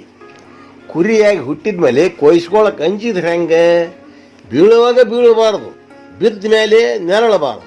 ಇರುತ್ತನ ಒದ್ದಾಡ್ರಿ, ಕರೆ ಬಂದಾಗ ಎದ್ ನಡ್ರಿ. ಬೆಟ್ಟದಷ್ಟು ಗಳಿಸಿದರೇನು ಬಿಟ್ಟು ಹೋಗೋದು ನಿಜ. ಗಟ್ಟಿ ಮನಸ್ಸು ಮಾಡಿ ಒಮ್ಮೆ ದಾನ ಧರ್ಮ ಮಾಡು ನೀನು. ಜಿಪುಣರ ದುಡ್ಡು, 7 ಸತ್ತವ್ರ ಬ್ಲಡ್ಡು, ಇವೆರಡು ಬೇರೆಯವ್ರಿಗೆ ಪ್ರಯೋಜನಕ್ಕೆ ಬರೋದಿಲ್ಲ. ಉದಾರಿಗಳಿಗಿಂತಲೂ ಮಹಾ ಉದಾರಿಗಳಂದರೆ ಜಿಪುಣರೇ. ಯಾಕಂದ್ರೆ ತಾವು ಸಹಿತ ಅದನ್ನು ತಿನ್ನದಂಗೆ ಬೇರೆಯವ್ರಿಗೆ ಬಿಟ್ಟು ಹೋಗ್ತಾವೆ. ಮತ್ತು ಅಡ್ಡಾದಿಡ್ಡಿ ಬಡ್ಡಿಗೆ ಸಾಲ ಕೊಡ್ತಾವ. ದಾನ ಧರ್ಮ ಮಾಡೋದಂದ್ರೆ ಇವು ಗೊತ್ತೇ ಇರೋದಿಲ್ಲ. ಇಂಥವನು ಒಬ್ಬ ಮಗಂದು ಮದುವೆ ಮಾಡಿದ. ಕೇಳ್ರಿ, ಮದುವೆಗೆ ಬಂದವರೆಲ್ಲ ಮುಯ್ಯ ಇಡುದು. ಮುಯ್ಯ ಅಂದ್ರೆ ಆಯರಿ ಇಡುದು, ಊಟ ಮಾಡ್ದಂಗೆ ಹೋಗುದು. ಹಿಂಗ ಹೋಗಾಕತ್ತಿದ್ರು ಎಲ್ಲಾರು. ಈತ ಜಿಪುಣ ಊಟ ಮಾಡಿ ಹೋಗ್ರಿ ಅಂತಾನೆ. ಒಬ್ರು ಉಂಡು ಹೋಗಲ್ರಿ, ಅದು ಒಳಗೆ ಬೇರೆ ನಡೆದ್ರಿ ಕತಿ. ಅವ್ರು ಊಟ ಮಾಡಿ ಅವಾಗ ಹೋಗಂಗಿಲ್ಲ ಈತ ಒಳಗೆ ಭಾಳ ಖುಷಿನೇ ಇತ್ತು. ಯಾಕಂದ್ರೆ ಅತ್ತಾಗಿತ್ತಾಗ ನೋಡಿ ಸಪ್ಪಳದಂಗೆ ಅಡಿಗೆ ಮಾಡೋಲ್ಲಿ ಹೋಗಿ ಸಾಂಬಾರ್ನಾಗ ಸೀಮೆಣ್ಣೆ ಸುರಿದು ಬಿಟ್ಟಾನ. ಮತ್ತೆ ಹೆಂಗೆ ಊಟ ಮಾಡ್ಬೇಕು ಹೇಳ್ರಿ ಮಂದಿ? ಮತ್ತೇನು ಮಾಡಿದೆವು ಕತೆ? ಅಡಿಗೆ ಮಾಡಿದವ್ರಿಗೆ ಏನು ಕೊಡಲಿಲ್ಲ, ಸರಿಯಾಗಿ ಮಾಡಿಲ್ಲ, ನೀವು ಸೀಮೆಣ್ಣೆ ಇವತ್ತು ನೋಡಿಲ್ಲ ಅಂತ ಅವ್ರನ್ನ ಹಂಗೆ ಕಳಿಸಿದ. ಒಟ್ಟೇನಪ್ಪ ಇವ್ರ ಬುದ್ಧಿ, ಜಿಬುಕರ ಬುದ್ಧಿ ಅಂದ್ರೆ ಹಾಳಾಗಿ ಹೋದ್ರೆ ಚಿಂತಿಲ್ಲ, ಯಾರು ಅದನ್ನು ಉಪಯೋಗ ಮಾಡಬಾರ್ದು, ಹಂಗಿರತ್ತೆ ಇವ್ರ ಬುದ್ಧಿ. ಇಂಥವನೇ ಇನ್ನೊಬ್ಬ ಜಿಪುನ ತಂದಿಗೆ ಮಕ್ಕಳಿಗೆ ಮನಸ್ಸಾಪ ಬರ್ತದಲ್ಲ, ಅಷ್ಟಕ್ಕೆ ಏನೋ ಬೇಸರಾಗಿ ಹೊಲಕ್ಕೆ ಹೋದ ಊರ್ಲಿ ಹಾಕೋಬೇಕು ಅಂತೇಳಿ ಒಂದು ಹಗ್ಗ ಹಿಡ್ಕೊಂಡು. ಆ ಹಗ್ಗ ಗಿಡಕ್ಕೆ ಕಟ್ಟುವಾಗ ಯೋಚನೆ ಬಂತು ಇವಾಗ, ಈ ಹಗ್ಗದಿನೇನ ಊರ್ಲಿ ಹಾಕೊಂಡ್ರೆ ಪೊಲೀಸರು ತಗೊಂಡು ಹೋಗ್ತಾರೆ ಇದನ್ನು, ಈ ಹಗ್ಗ ಅದಕ್ಕೆ ಬೇರೆ ಹಗ್ಗಲ್ಲಿ ಹಾಕೋಬೇಕು ಅಂತ ಬಗಲ್ ಹೊಲಕ್ಕೆ ಹೋದ. ಬಗಲ್ ಹೊಲ್ದವ ಏನಪ್ಪ ಬಂದು ಬಾ ಹಂಗೆ ಕುತ್ಕೊಂಡ. ಇಲ್ಲಪ್ಪ ಮೇವು ಕಟ್ಕೊಂಡು ಹೋಗ್ಬೇಕು, ಮತ್ತು ಹಗ್ಗ ಕೊಡು ನಿಂದು, ನಾನು ಹಗ್ಗ ಮನ್ಯಾಗ ಮರ್ತು ಬಂದೀನಿ ಅಂತ ಹೇಳಿದೆ. ತೊಗೊಂಡು ಹೋಗಪ್ಪ ಅದಕ್ಕೇನು ಅಂತ ಅವ್ನು ಕೊಟ್ಟ ಪಾಪ ಹಗ್ಗ. ಆ ಹಗ್ಗ ತೊಗೊಂಬಂದು ಗಿಡ ಕಟ್ಟಿ ಊರ್ಲಿ ಹಾಕೊಂಡ್ಬಿಟ್ಟ, ಸತ್ತು ಬಿಟ್ಟ. ಮಕ್ಕಳು ಯಾಕೆ ಬರಲ್ಲ ಅಪ್ಪ ಬರಲ್ಲ ಅಂತ ಬಂದರು, ನೋಡ್ತಾರೆ ಹೆಣ ಜೋತಾಡಕತ್ತೈತಿ. ಅವಾಗ ನೋಡಿದ್ರು ತೆಳಗ ತಮ್ಮನೇನ ಹಗ್ಗ ಐತಿ, ಮ್ಯಾಗ ಬೇರೆ ಹಗ್ಗ ಐತಿ. ಅಲ್ಲೇ ಯಾರ ನಮ್ಮ ಅಪ್ಪನ ಊರ್ಲಿ ಹಾಕ್ಯಾರ ಅಂತ ಡೌಟ್ ಬರ್ತಾವೆ. ಅವಾಗ ಏನು ಮಾಡಿದ್ರು, ಹೋಗಿ ಪೊಲೀಸ್ ಸ್ಟೇಷನ್ಗೆ ಸೀದಾ ಹೋಗಿ ಕಂಪ್ಲೇಂಟ್ ಕೊಟ್ರು. ಪೊಲೀಸ್ನವರು ಮತ್ತೆ ಒಂದು ನಾಯಿ ಹಿಡ್ಕೊಂಬಂದ್ರು. ಆ ನಾಯಿ ಸೀದಾ ಎಲ್ಲಿ ಗೊತ್ತೇನ್ರಿ? ಪಾಪ ಹಗ್ಗ ಕೊಟ್ಟಿದ್ದಲ್ಲ ಅವನ ಮನೆಗೆ ಹೋಗ್ತದ. ಯಾಕೆ ಅವನು ತರ್ರ ಏನು ಹಗ್ಗ, ನಿನ್ನ ಹಗ್ಗ ನಮ್ಮ ಅಪ್ಪರ ಕೊಡೋಣ ನೀನೇ ಮಾಡಿ ಅಂತ ಇವ್ರು. ಎಲ್ಲೋ ಹಗ್ಗ ಇಸ್ಕೊಂಡೋಗ್ಯಾನೆ, ನಮ್ಮ ಹಗ್ಗ ಇರ್ಲಿಕ್ಕೆ ಇಸ್ಕೊಂಡು ಹೋಗ್ಕಾನ ನಿಂದ ಹಗ್ಗ ಅಂದ್ರು. ಅವಾಗ ಏನು ಹೇಳಿದ್ರು ಯಾರು ನಂಬಲ್ರಿ. ಪಾಪ ಮತ್ತೇನು ಮಾಡ್ಬೇಕಂತ ಅವ್ರು ಹೇಳಿದಷ್ಟು ದುಡ್ಡು ಕೊಟ್ಟು, ಲಕ್ಷಾಂಗಟ್ಲೆ ಕೊಟ್ಟು, ಅವ್ರಿಗಟ್ಟು ಇವ್ರಿಗಟ್ಟು ಕೊಟ್ಟು ಸರಿ ಮಾಡ್ಕೊಂಡವು. ಜಿಪುಣರ್ನವ್ರು ಹಿಂಗಿರ್ತಾರೆ ರೀ, ಸತ್ರು ಮಕ್ಳಿಗೆ ಲಾಭನೇ ಮಾಡವ್ರು. ಅಲ್ರಿ ಹೋಗುವಾಗ ನಾವು ತೊಟ್ಕೊಂಡು ಬಂದಂಥ ಬಟ್ಟೆನೇ ಇಲ್ಲಿ ಬಿಟ್ಟು ಹೋಗ್ಯವು. ಬಟ್ಟೆ ನಾವಿಲ್ಲಿ ತೊಟ್ಕೊಂಡು ಬಂದೆವು ಅಂತೀರ ನೀವು? ಮತ್ತು ಇದರಿ ಬಟ್ಟೆ ಶರೀರ, ಆತ್ಮ, ಈ ಶರೀರ ಅಂತಕ್ಕಂಥ ಬಟ್ಟೆನ ಹೊತ್ಕೊಂಡು ಬಂದಿರ್ತತಿ, ಇದನ್ನ ಬಿಟ್ಟು ಹೋಗತ್ತೆ ಅಂದಂಗೆ ನಾವು ಇನ್ನೇನು ತೊಗೊಂಡು ಹೋಗ್ತೇವೆ? ನಾವು ತಂದದ್ದ ಈ ಶರೀರನ ಬಿಟ್ಟು ಹೋಗ್ಯವು ಅಂದಮೇಲೆ ಇನ್ನೇನು ತೊಗೊಂಡು ಹೋಗ್ಯವು? ಕೇಳ್ರಿ ವಚನ. ಕುಣಿಯಲ್ಲಿಟ್ಟು ಮೈಗೆ ಮಣ್ಣು ಬಿಟ್ಟ ಮಕ್ಕಳು ನಿನ್ನವರಲ್ಲ, ಬೋರಾಡಿ ಅತ್ತ ಬಳಗವೂ ನಿನ್ನದಲ್ಲ, ತಿಥಿ ಊಟ ತಿಂದು ತೇಗಿದವರೂ ನಿನ್ನವರಲ್ಲ, ಸತ್ತ ನಿನ್ನ ಹೆಸರು ಎತ್ತಿಡದವರೇ ನಿನ್ನವರು. ಬಚ್ಚಿಟ್ಟ ಬುತ್ತಿ ಹಳಸುವುದು, ಬಿಚ್ಚಿ ಕೊಟ್ಟದ್ದು ಹೆಸರು ಉಳಿಸುವುದು, ಬಿಟ್ಟು ಹೋದವನಿಗಿಂತ ಕೊಟ್ಟು ಹೋದವನಿಗೆ ಇಷ್ಟ ಆ ದೇವರಿಗೆ. ಕೇಳೋ ಶ್ರೀ ವೀರ ಬಸವೇಶ್ವರ. ಅದಕ್ಕೆ ದಯಮಾಡಿ ಹೇಳ್ತೀನಿ, ಬುತ್ತಿ ಬಿಟ್ಟು ಹಳಸುವಂಗೆ ಮಾಡಿ ನಿಮ್ಮ ಹೆಸರು ಕಳ್ಕೊಂಡು ಹೋಗ್ಬೇಡ್ರಪ್ಪ. ಹೆಸರು ಉಳಿಸ್ಬೇಕಾದ್ರೆ ಬಿಚ್ಚಿ ಕೊಟ್ಟು ಹೋಗ್ರಿ. ವಿಧಿ ನಿನ್ನ ಕಾಡುವಾಗ ಎದಿಗುಂದ ಬ್ಯಾಡೋ ತಮ್ಮ, ಬಿಡದಂಗ ಶಿವ ಧ್ಯಾನ ಮಾಡಬೇಕ. ಕತ್ತಲಾಯ್ತಂತ ಕಳವಳ ಪಡಬೇಡ, ಕಲ್ಲು ಮುಳ್ಳು ನೀ ತುಳಿಬೇಡ. ಶಿವಧ್ಯಾನ ಮಾಡುತ್ತಾ ರಾತ್ರಿಯೇ ಕಳೆದರೆ ಮತ್ತೆ ಸೂರ್ಯನು ಉದಿಸ್ಯಾನೋ, ಭೂಮಿಯೆಲ್ಲ ಬೆಳಕು ಹರಿಸ್ಯಾನೋ.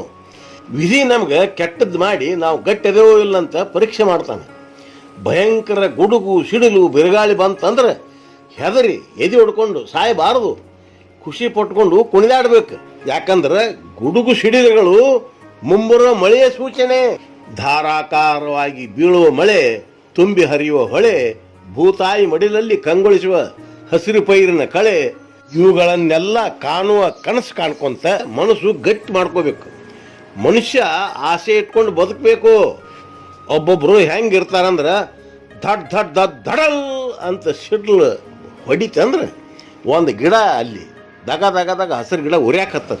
ಅದನ್ನ ನೋಡಿ ಇವರು ಯಪ್ಪೋ ಇದು ನನಗೆ ಬಡಿದ್ರೆ ನಾ ಉಳಿತಿದ್ದಿಲ್ಲೋ ಅಂತ ಎದೆಯೋಡ್ಕೊಂದು ಡಮಾರ್ ಅಂತ ಸತ್ತೋಗಿಬಿಡ್ತಾನೆ. ಒಬ್ಬೇನು ಮಾಡಿದ ದಾರ್ಯಾಗ ನಿಂತ್ಕೊಂಡು ಲಬ್ ಲಬ್ ಲಬ್ ಹೊಯ್ಕೊಳಕ್ ಹತ್ತಿದ. ಜನ ಗಾಬ್ರೇಗಿ 4-5 ಜನ ಓಡೇ ಬಂದ್ರು ಏನಾತಂತೇಳಿ. ಏನಾತು ಅಂತ ಕೇಳಿದ್ರು. ಅವಾಗ ಅವ ಅಂದ, ಯಪ್ಪ ನೋಡು ಅಲ್ಲಿ ಹಾವು ಹೆಂಗೈತಿ. ಹೌದು ಹಾವು ಐತಿ, ನೋಡು ಹೆಂಗೆ ಎಡೆಯತ್ತಿ ಬುಸ್ ಹತ್ತೈತಿ. ಹೌದು ಬುಸ್ ಹತ್ತೈತಿ. ಅಲ್ಲಿ ಅವನು ಹಿಂಗತ್ತಿಲ್ಲ, ಅದು ಕಡ್ದಿದ್ರೆ ಉಳಿತಿದ್ ನ್ಯಾಮತ್ ಅಂದ. ಅಲ್ಲಿ ಅವನು ಕಡ್ದಲ್ಲ ಲೇಲೆ, ಮತ್ತೆ ನೀ ಯಾಕೆ ಕಳ್ತಿ? ಹಂಗಾರೆ ಕಡಿಬೇಕಾ? ಕಡ್ದ್ರೆ ಉಳಿತಿದ್ದಿಲ್ಲ ಮತ್ತೆ. ಆತ್ ಬಿಡಿ, ಈ ಯಾಕೆ ಕಳ್ತಿ? ಮತ್ತೆ ನಾವು ಹೋಗ್ತೇವೆ. ಹಂಗೆ ಹೋಗ್ಬೇಡ್ರಪ್ಪ, ಮತ್ತೇನು ಮಾಡೋಣ? ಏನಿಲ್ಲ, ನನ್ನ ಕಾಲು ಎದ್ದಾಳಲ್ಲ ಮೇಲೆ, ಅದಕ್ಕೆ ಹಂಗೆ ಹೊತ್ಕೊಂಡು ನಮ್ಮ ಮನೆ ಬಿಟ್ಬಿಟ್ರಿ, ಬೇಕಾದ್ರೆ ಜಿಗದೊಳಗೆ ಹೋಗ್ತೀನಿ ಮನ್ಯಾಗ ಅಂದ. ಅಲ್ಲ ಎಂಥ ದಡ್ಡ ಹಾವು ಕಡ್ದವ್ರು ಸೈತಿ ಉಳಿತಾರ ಅನ್ನೋದು ಸೈತಿ ಗೊತ್ತಿಲ್ಲ ನೀವು. ಹಾವು ನೋಡಿ ಆಳ್ತಾರೆ. ಎಂಥವ್ರು ಭಾಳ ಅದಾರ ರೀ ಬುಗ್ಲು ಬಸಣ್ಣರು. ಇನ್ನೂ ಒಬ್ಬಿದ್ದ, ದೋ ದೋ ದೋ ಧಾರಾಕಾರ ಮಳೆ ಬಂದಿತ್ತು, ತುಂಬಿ ಹರಿತಿತ್ತು ಹೊಳೆ. ಆ ಹೊಳೆಯಾಗ ಪಾಪ ತೇಲಿ ಹೊಂಟಿ ಬಿಟ್ಟಾನ.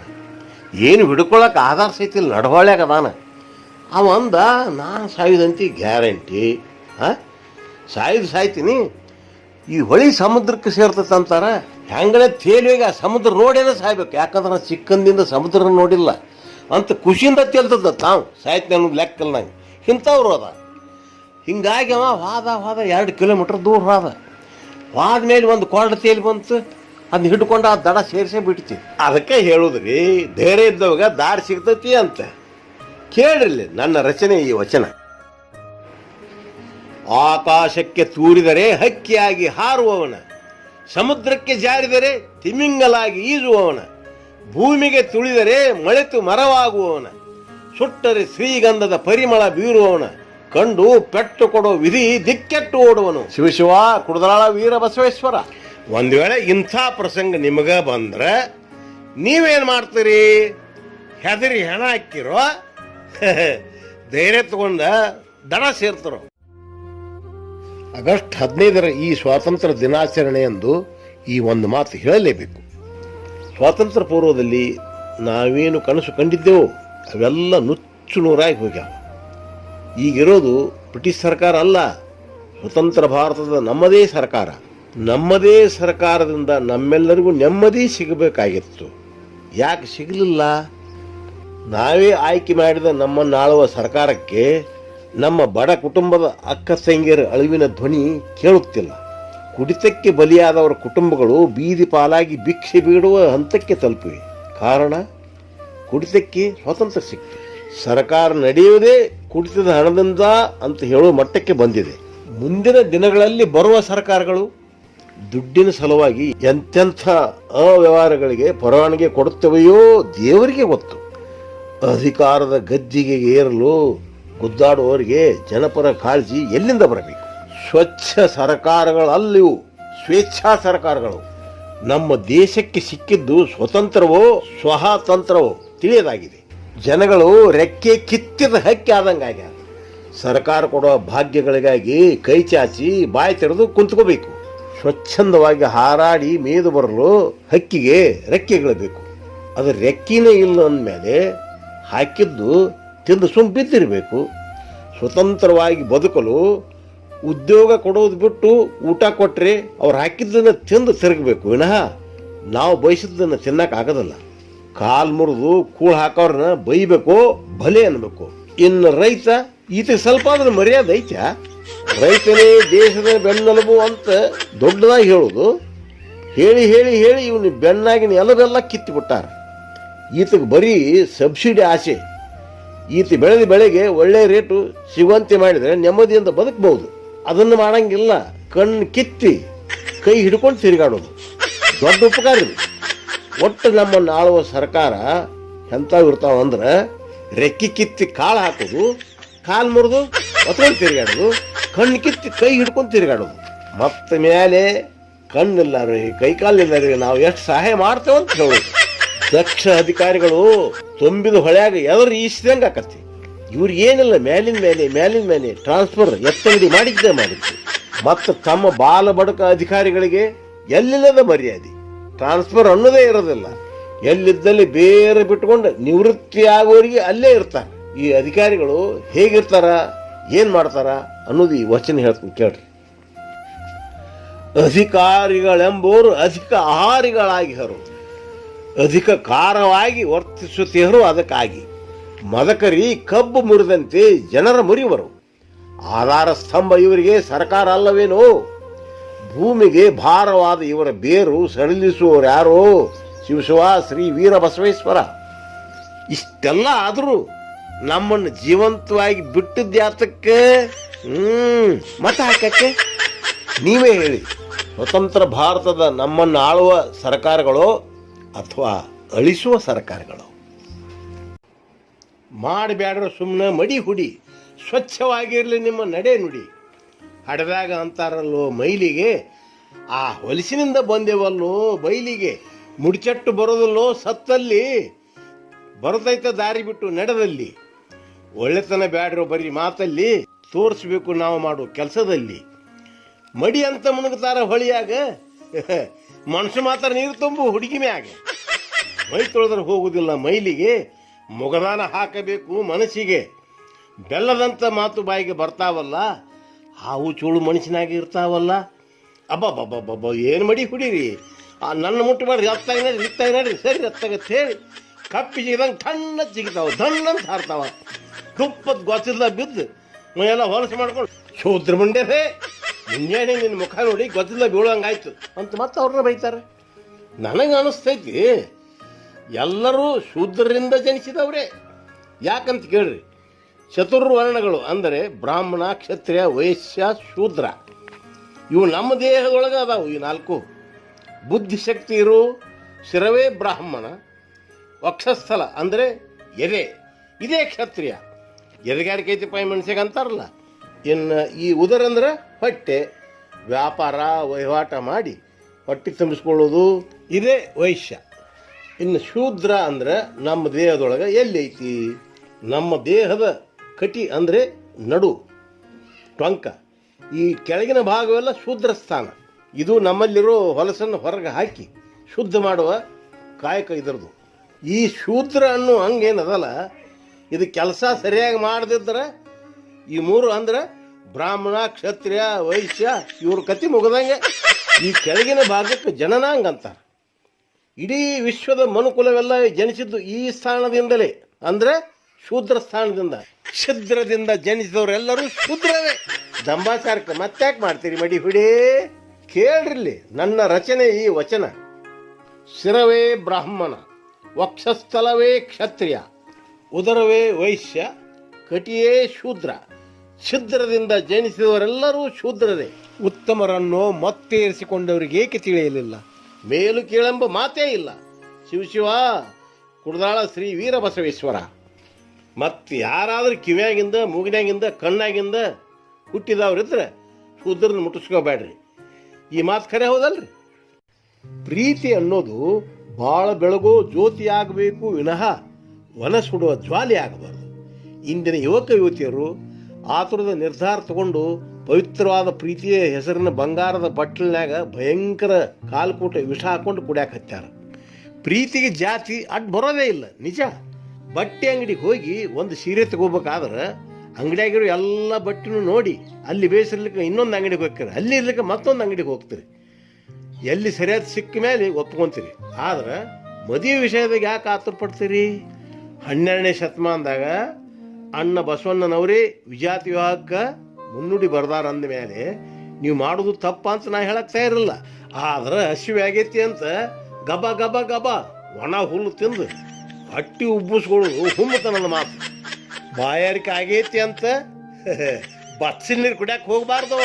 ಅಂದಿನ ನಳ ದಮಂತಿಯರ ಪ್ರೀತಿಗೆ ಒಂದು ಹಂಸ ಪಕ್ಷಿ ಕಾರಣವಾಯಿತು. ಇಂದಿನ ಜೋಡಿಗೆ ಮೊಬೈಲ್ ಕಾರಣ ಆಗೈತಿ. ಕಾನೂನು ಕೂಡ ನಿಮ್ಮ ಪರವಾಗೇ ಐತಿ. ಮತ್ತೆ ಆತುರ ಪಡ್ತೀರಿ? ಹರಿಯದ ಗುಂಗಿನ್ಯಾಗ ಮಂಗ್ಯ ಮಾಡಿದಂಗೆ ಮಾಡಿ ಕೆಂಪಾದ ಹಣ್ಣು ಸಿಕ್ತಿ ಅಂತ ಗಬಕ್ಕನ ಕೆಂಡ ಬಾಯಿಗೆ ಹಾಕೊಂಡ್ರ ಸುಡೋದು ನಿಮ್ಮ ಬಾಯಿ. ತಾಯಿಗೆ ತಂದೆಗೆ ನೀವು ಮಾಡೋದು ಅನ್ಯಾಯ. ನೋಡಿ ನಗವ್ರದು ಬೊಂಬಾಯಿ. ನಿಮ್ಮ ಮನಸ್ಸಿಗೆ ಅದು ಮಾಯಲಾರದ ಗಾಯ. ಇಷ್ಟೆಲ್ಲ ಆದ್ಮೇಲೆ ಇನ್ನೇನು ಎಲ್ಲರೂ ಹೋಗಿ ಗಾಡಿ ಹಾಯ ಹೊಡ್ಕ ಬಾಯ್ ಬಾಯ್. ಅಮೃತ ಸಮಾನವಾದ ನೊರೆ ಹಾಲು ಬೆಳಗ, ಸುಣ್ಣದ ನೀರು ಬೆಳಗ, ಎಕ್ಕೆ ಹಾಲು, ಕಳ್ಳಿ ಹಾಲು ಇವು ಬೆಳಗ. ಬಾಯಿಗೆ ಹಾಕೊಳ್ಳೋಕ್ಕಿಂತ ಮುಂಚಿತ ಮೊದಲೇ ಭಾಳ ಯೋಚನೆ ಮಾಡಬೇಕು, ಭಾಳ ಪರೀಕ್ಷೆ ಮಾಡಬೇಕು. ಇದನ್ನ ಹೆಣ್ಣು ಗಂಡು ಇಬ್ಬರು ಯೋಚನೆ ಮಾಡಬೇಕು. ಅದರಾಗ ಹೆಣ್ಣಂತೂ 100 ಸಾರಿ ಯೋಚನೆ ಮಾಡಬೇಕು. ಈ ಗಂಡು ಗುಂಡು ಉಳ್ದಂಗೆ ಉಳ್ಳಿ ಎತ್ತಾಗ ಹೋಗಿ ಒಂದು ಕಡೆ ಸೇರ್ಕೋತತಿ. ಆದ್ರೆ ಹೆಣ್ಣು ಬಚ್ಚಲು ಕುಣಿಯಾಗಿ ಬಿದ್ದ ಹಣ್ಣು, ದೃಷ್ಟಿ ಕಳ್ಕೊಂಡು ಕಣ್ಣು, ನಾಯಿ ನೆಕ್ಕಿದ ಗಿಣ್ಣು. ಹಿಂಗಾಗೋದು ಬೇಕಾಗಿತ್ತೇನ್ರಿ? ಪ್ರೀತಿಸೋದು ತಪ್ಪಲ್ಲ, ನೀವು ಮೋಸ ಹೋಗೋದು ತರವಲ್ಲ. ಕೇಳ್ರಿ ವಚನ. ಚಿಗುರು ಮೀಸೆ ಹುಡುಗ, ಒಗರು ಹರೆಯದ ಹುಡುಗಿ ಪ್ರೀತಿಸೋದು ತಪ್ಪಲ್ಲ. ತಲೆ ಕೆಡಿಸಿಕೊಂಡು ನೆಲೆ ಕಳೆದುಕೊಳ್ಳುವುದು ತರವಲ್ಲ. ಗಂಡು ಬಣ್ಣ ಬದಲಿಸಿದರೆ ಹೆಣ್ಣಿನ ಜೀವನ ಸರಳಲ್ಲ. ಹೆಣ್ಣು ಕೈ ಕೊಟ್ಟರೆ ಗಂಡೆಂದಿಗೂ ನರಳಲ್ಲ. ಮೈ ಮುಟ್ಟುವ ಮುನ್ನ ಮನ ಅರಿಯೋದು ಸುಲಭಲ್ಲ. ಅರಿತು ಬೆರೆತವ್ರು ಯಾರಿಗೂ ಒಳಕಬೇಕಿಲ್ಲ. ಇವರೇ ಅಮರ ಪ್ರೇಮಿ ಸುಳ್ಳಲ್ಲ. ಶಿವಶಿವ ಕುಡದರಾಳ ಶ್ರೀ ವೀರಬಸವೇಶ್ವರ. ಮುಪ್ಪಾಗುವವರಿಗೆ ಬೇಕು ಮೈ ಸುಖ, ಸಾಯುವರಿಗೆ ಬೇಕು ಮನಸ್ಸಿನ ಸುಖ. ಮೈ ಸುಖಕ್ಕೆ ಮರಳಾಗಿ ಮನಸ್ಸಿನ ಸುಖ ಹಾಳು ಮಾಡಿಕೊಂಡು ಹೈರಾಣ ಆಗಬೇಡ್ರಿ. ನಿಚ್ಚಲ ಮನಸ್ಸಿದ್ದವ್ರ ಪ್ರೀತಿಸಿ ಮದಿ ಆಗ್ರಿ. ಯಾರೇ ಏನಂದ್ರು ಕಿವಿಗೊಡಬೇಡ್ರಿ, ಹೆದರಬೇಡ್ರಿ. ನೆಮ್ಮದಿಯಿಂದ 100 ವರ್ಷ ಬಾಳ್ರಿ. ಪಂಚಾಂಗ ನಂಬಿದವ ಪಾಪರ ಅದ, ರಟ್ಟಿ ನಂಬಿದವ ರಾಜ ಅದ. ಒಬ್ಬ ತಂದೆ ಮಗನ್ನ ದೊಡ್ಡ ಇಂಜಿನಿಯರ್ ಮಾಡ್ಬೇಕಂತ ಸುಪ್ರಸಿದ್ಧ ಕಾಲೇಜಿಗೆ ಸೇರಿಸಿದ. 2-3 ವರ್ಷ ಆದ ನಂತರ ಇವನಿಗೆ ಗೆಳೆಯ ಈ ಹುಡುಗ ಕಂಡ. ಏನಪ್ಪ ಇಂಜಿನಿಯರ್ ಎಂದಾಗೋದಿನ್ನ ಅಂತ ಕೇಳಿದ. ಅದಕ್ಕೆ ಅವ ಏನಂದ ಅಂದ್ರೆ, ಇಂಜಿನಿಯರ್ ಸಾಮಾನ್ಯ ಇಂಜಿನಿಯರ್ ಅಲ್ಲ, ಹಿಂದೆ ಯಾರು ಆಗಿರಬಾರ್ದು, ಮುಂದೂ ಆಗಂಗಿಲ್ಲ, ಅಂಥ ಇಂಜಿನಿಯರ್ ಆಗ್ಬೇಕಂತ ಮಾಡಿದ್ದೆ. ಆದ್ರೆ ಅದು ನನ್ನ ಅದೃಷ್ಟದಾಗ ಇಲ್ಲ. ಯಾರೇನು ಮಾಡೋದು? 3 ವರ್ಷ ಫೇಲ್ ಆದ್ಯಪ್ಪ. ಯಾಕೆ ಅಂತ ಕೇಳಿದೆ ಗೆಳೆಯ. ಕೇಳಿಲ್ಲಿ ನಸಿಕ್ನಾಗ ಎದ್ದು ಓದ್ಬೇಕಂದ್ರೆ ಅಥವಾ ರಾತ್ರಿನೂ ಭಾಳತ್ತನ ಓದ್ಬೇಕಂದ್ರೆ ಈ ಹಾಳಾದ ನಿದ್ದೆ ಕಲೆ ಬಿದ್ದುಬಿಡ್ತಪ್ಪ. ಆಮೇಲೆ ಓದಿದ್ದು ಅದು ತಲೆಯಾಗ ಹತ್ತಲಿಲ್ಲ. ಅದಕ್ಕೆ ಓದೋದ ಸಾಕಂತ ಬಂದುಬಿಟ್ಟೆ. ನೋಡ್ರಿ, ನಿದ್ದೆ ಇವನ್ನ ಹಾಳು ಮಾಡಿತಂತ. ಆ ನಿದ್ದೆ ಇವನ ತಲೆ ಬಂದು ಹಾಳಾಗಿ ಹೋಗೈತ. ಯಾಕಂದ್ರೆ ಆ ನಿದ್ದೆ ಇವ್ನು ಬಿಡಾಕ ತಯಾರಿಲ್ರಿ. ಎಂತೆಂಥ ಮುದೇವು ನಿದ್ದೆ ಇಲ್ಲ ಅಂತ ಸಾಯ್ತಿರ್ತಾವ. ಅಲ್ಲಿ ಹೋಗ್ಬೇಕಂದ್ರೆ ಇವು ಬಿಟ್ರಲ್ಲ, ಅಲ್ಲಿ ಹೋಗೋದು ನಿದ್ದಿಗೆ ಇವ್ ಕಲೆ ಬಿದ್ದು ಅದಕ್ಕೆ ಬುದ್ಧಿಲ್ಲ, ನಿದ್ದೆ ಹಾಕಿ ಕೂತ. ಮತ್ತು ವಿದ್ಯೆ ತೆಲಿಗೆ ಹತ್ತಲಿಲ್ಲ. ತೆಲಿಗೆ ಹತ್ತಕ್ಕೇನು ಹೇರಾಲೇನ್ರಿ, ಏನು ಕೊಬ್ಬರಿ ಎಣ್ಣೆ ಅಂತ ಕೊಬ್ಬರಿ ಎಣ್ಣೆ ತೆಲಿಗೆ ಹಚ್ಕೊಂಡ್ರೆ ಹತ್ಬೇಕಾದ್ರೆ ಕಷ್ಟ ಐತಿ. ಇವ್ಗೆ ತೆಲಿಗೆ ಹತ್ಬೇಕಂತ ಹತ್ತಿಸ್ಕೋಬೇಕಪ್ಪ ಶಾಣೆ. ಇವೆಲ್ಲ ಬೇಜವಾಬ್ದಾರಿ ಮಾತು. ಮತ್ತೆ ಗೆಳೆಯ ಕೇಳಿದೆ, ಮತ್ತು ಹಂಗಾರೆ ಈಗ ಏನು ಮಾಡ್ತೀಯಪ್ಪ? ಅದಕ್ಕೇನು ಹೇಳಿದೆ ಅಂದ್ರೆ, ಏನಿಲ್ಲಪ್ಪ ನಮ್ಮ ಅಪ್ಪನ ಕೇಳಿನೆ, ವ್ಯಾಪಾರ ಪಾಪಾರ ಮಾಡ್ತೀನಿ, ಅದಕ್ಕೆ ಒಂದು 10 ಲಕ್ಷ ಕೊಟ್ಟು ಬಿಡಪ್ಪ ಅನ್ನೆ. ಆತೇನು ಕೊಟ್ಟು ಬಿಡು. ವ್ಯಾಪಾರ ಮಾಡಿದೆ, ಅದರಾಗೂ ಅದೃಷ್ಟ ಇಲ್ಲಪ್ಪ, ಅದರಾಗೂ ಲಾಸ್ ಆಯ್ತು, ನಷ್ಟ ಆಗಿಬಿಡ್ತೀವಿ. ಅದಕ್ಕೆ ಅದನ್ನು ಬಿಟ್ಟುಬಿಟ್ಟೆ. ಮತ್ತೆ ಕೇಳ್ದವ ಗೆಳೆಯ, ಅದನ್ನು ಬಿಟ್ಟೆ. ಮತ್ತು ಈಗೇನು ಮಾಡ್ತೀ? ಈಗೇನು ಮಾಡೋದ? ಮನ್ಯಾಗ ಕಮ್ಮಗ ಊಟ ಮಾಡ್ತಾನೆ, ಆಮೇಲೆ ಅಲ್ಲಿ ಗುಡಿ ಐತೆ, ಆಂಜನೇಯನ ಗುಡಿ, ಅಲ್ಲಿ ಬೇವಿನ ಗಿಡ ಐತೆ, ಹೋಗಿ ಆರಾಮ್ ಮಲಿಕೋತೀನಿ. ತಣ್ಣಗೆ ಎಷ್ಟು ಬೇಸಿರ್ತಪ್ಪ ಬಿಸಿಲಾಗ. ಅಲ್ಲಿ ನಿದ್ದೆ ಬರ್ತದೆ ನೋಡ. ಅಲ್ಲಿ ತಿಳಿತ್ರೆ ನಿದ್ದೆ ಇವನು ಬಿಡಾಕ ತಯಾರೈತಿ, ಇವ ನಿದ್ದೆ ಬಿಡೋದಲ್ಲ. ಅಲ್ಲಿ ಹಿಂಗಾಗೈತೆ ನೋಡ್ರಿ ನನ್ನ ಪರಿಸ್ಥಿತಿ. ಈ ನಿದ್ದೆಯಿಂದ ಎಲ್ಲೆಲ್ಲಿ ಏನು ಲೆಕ್ಕತ್ತ ಅನ್ನೋದು ಕೇಳಿ ಮೊದಲು. ನಿದ್ದೆ ಎಂತಹ ಸಿಹಿ ನಿದ್ದೆ, ಎಲ್ಲರೂ ಬಯಸುವ ಓ ನಿದ್ದೆ, ಎಲ್ಲೆಡೆ ನೀ ನಿದ್ದೆ.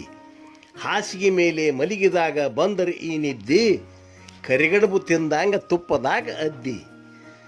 ಬಸ್ಸು ಓಡಿಸೋ ಚಾಲಕನಿಗೆ ಬಂದರೆ ಈ ನಿದ್ದೆ, ಟಿವಿಯಾಗ ಪೇಪರ್ದಾಗ ಬರ್ತೈತು ಸುದ್ದಿ. ಒಳಗಿದ್ದವರು ಆಗಿರ್ತಾರ ರಕ್ತ ಮಾಂಸದ ಮುದ್ದಿ. ಓದುವ ಹುಡುಗನಿಗೆ ಅಂಟಿದರೆ ನಿದ್ದೆ, ಮಂಕಾಗತೈತಿ ಆ ಹುಡುಗನ ಬುದ್ಧಿ.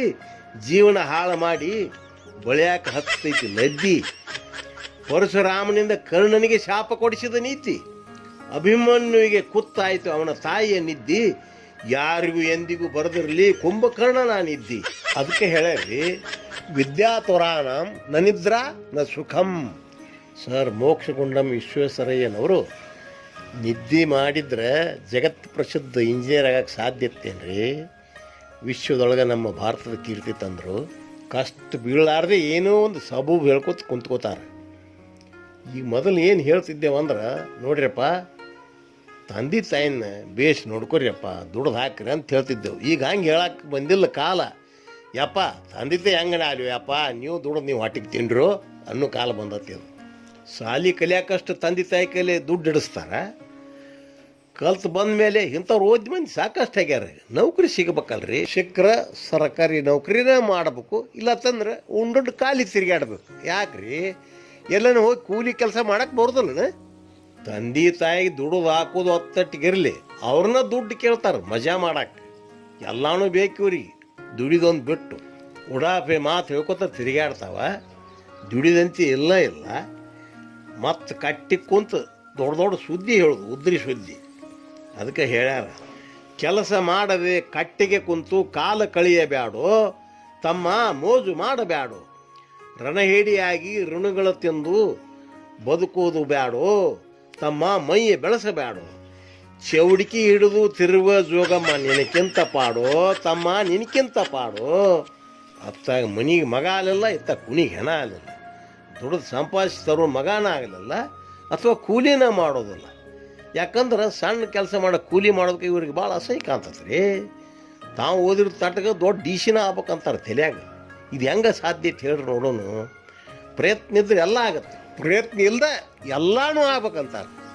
ದುಡಿಲಾರ್ದ ಏನು ಊಟ ಮಾಡ್ತಾರಲ್ಲ, ದುಡಿಲಾರ್ದ ತಿನ್ನೋದಕ್ಕೆ ಬಿಟ್ಟಿ ಕೂಳು ಅಂತಾರೆ. ಈ ಬಿಟ್ಟಿ ಕೂಳೇನು ತಿಂತಾರೆ ನೋಡ್ರಿ, ತಿನ್ನೋದಂದ್ರೆ ಹೆಟ್ಟುದು. ಬಿಟ್ಟಿ ಕೂಳು ಹೆಟ್ಟುದು ಅದು ಹೊಟ್ಟೆಗೆ ಉಳಿದಿಲ್ರಿ, ಕಾಸದ ಬುಟ್ಟ್ಯಾಕತ್ತದ. ಮತ್ತು ದುಡಿಲಾರ್ದ 3 ಹೊತ್ತು ಜಡಿತಾರೆ ಊಟ. ದುಡಿಯದೆ ತಿರುಗುವ ಮೂಳ ತಿಂತಿಯಲ್ಲೋ 3 ಹೊತ್ತು ಕೂಳ. ಏನೇನು ನಾಚಿಗಿಲ್ಲ ಪಾಚಿಗಿಲ್ಲ, ಮತ್ತು ತಿಂದ ಮನ್ಯಾಗಿರೋದು ಮತ್ತು ಹೊರಗೆ ಹೊಕ್ಕಾರ. ಆದರೂ ಒಬ್ಬಿಬ್ಬರು ಅದಾರ ಒಳ್ಳೆಯವರು, ದುಡ್ಕೊಂಡು ತಿನ್ನೋರು. ಆದ್ರೆ ಇಂಥವ್ರು ಹೆಚ್ಚಿಗ್ಯಾರ. ಅದಕ್ಕೆ ಕೇಳ್ರಿ ಈ ನನ್ನ ವಚನ. ಬಿಟ್ಟಿ ಕೂಳು ಹೆಟ್ಟುವವನ ಹೊಟ್ಟೆ ಒಂದು ಕಸದ ಬುಟ್ಟಿ ಕೇಳು. ಇರುವೆ ಕೂಡ ದುಡಿಯೋದನ್ನು ನೋಡಿ ಕಲಿತರೆ ಹಸನು ನಿನ್ನ ಬಾಳು. ದುಡಿಯದಿದ್ದರೆ ರೈತನ ಹೊಲ ಹಾಳು, ಆ ಹೊಲ ಮಲಮೂತ್ರ ಬಿಡಲು ಅನುಕೂಲ ಕೇಳು. ದುಡಿಯದವನು ಬೀಳು ಹೊಲಕ್ಕಿಂತಲೂ ಕೀಳು. ಕುರುದರಾಳ ವೀರ ಬಸವಣ್ಣ ನುಡಿಸಿದ ನುಡಿ ತಪ್ಪೇನು ಹೇಳು. ದುಡಿತದ ತುತ್ತಿನ ಬೆಲೆ ಮುತ್ತಿಗಿಂತಲೂ ಮೇಲು, ದುಡಿತರಲು ನೀನು ಬೇಗ ಮೇಲೇಳು. ಅದಕ್ಕೆ ದಯಮಾಡಿ ನೀವು ನಿಮ್ಮ ಹೊಟ್ಟೆಯಾಗಿ ಉಳಿಸ್ರಪ್ಪ. ಯಾರೋ ದುಡ್ದದ್ದು ಬಿಟ್ಟಿ ಕೂಳು ತಿಂದು ಅದನ್ನು ಕಸದ ಬುಟ್ಟಿ ಮಾಡಬೇಡ್ರಿ.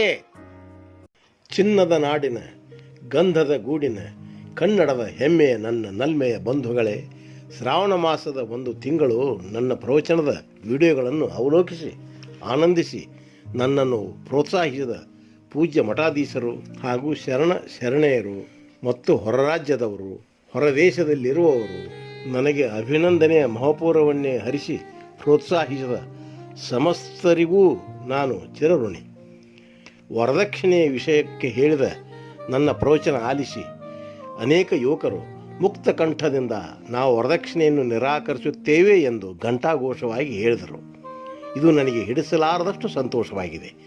ನಮ್ಮ ರಾಜಧಾನಿ ಬೆಂಗಳೂರಿನಿಂದಲೂ ಮತ್ತು ಮೈಸೂರು ಅಲ್ಲದೆ ಎಲ್ಲ ಜಿಲ್ಲೆಯ ಪ್ರತಿ ಹಳ್ಳಿಗಳಿಂದ ಯಾವ ಧರ್ಮ ಜಾತಿ ಭೇದಗಳಿಲ್ಲದೆ ಸರ್ವಧರ್ಮೀಯರು ತಮ್ಮ ಶುಭ ಸಂದೇಶವನ್ನು ಕಳುಹಿಸಿದ್ದಾರೆ.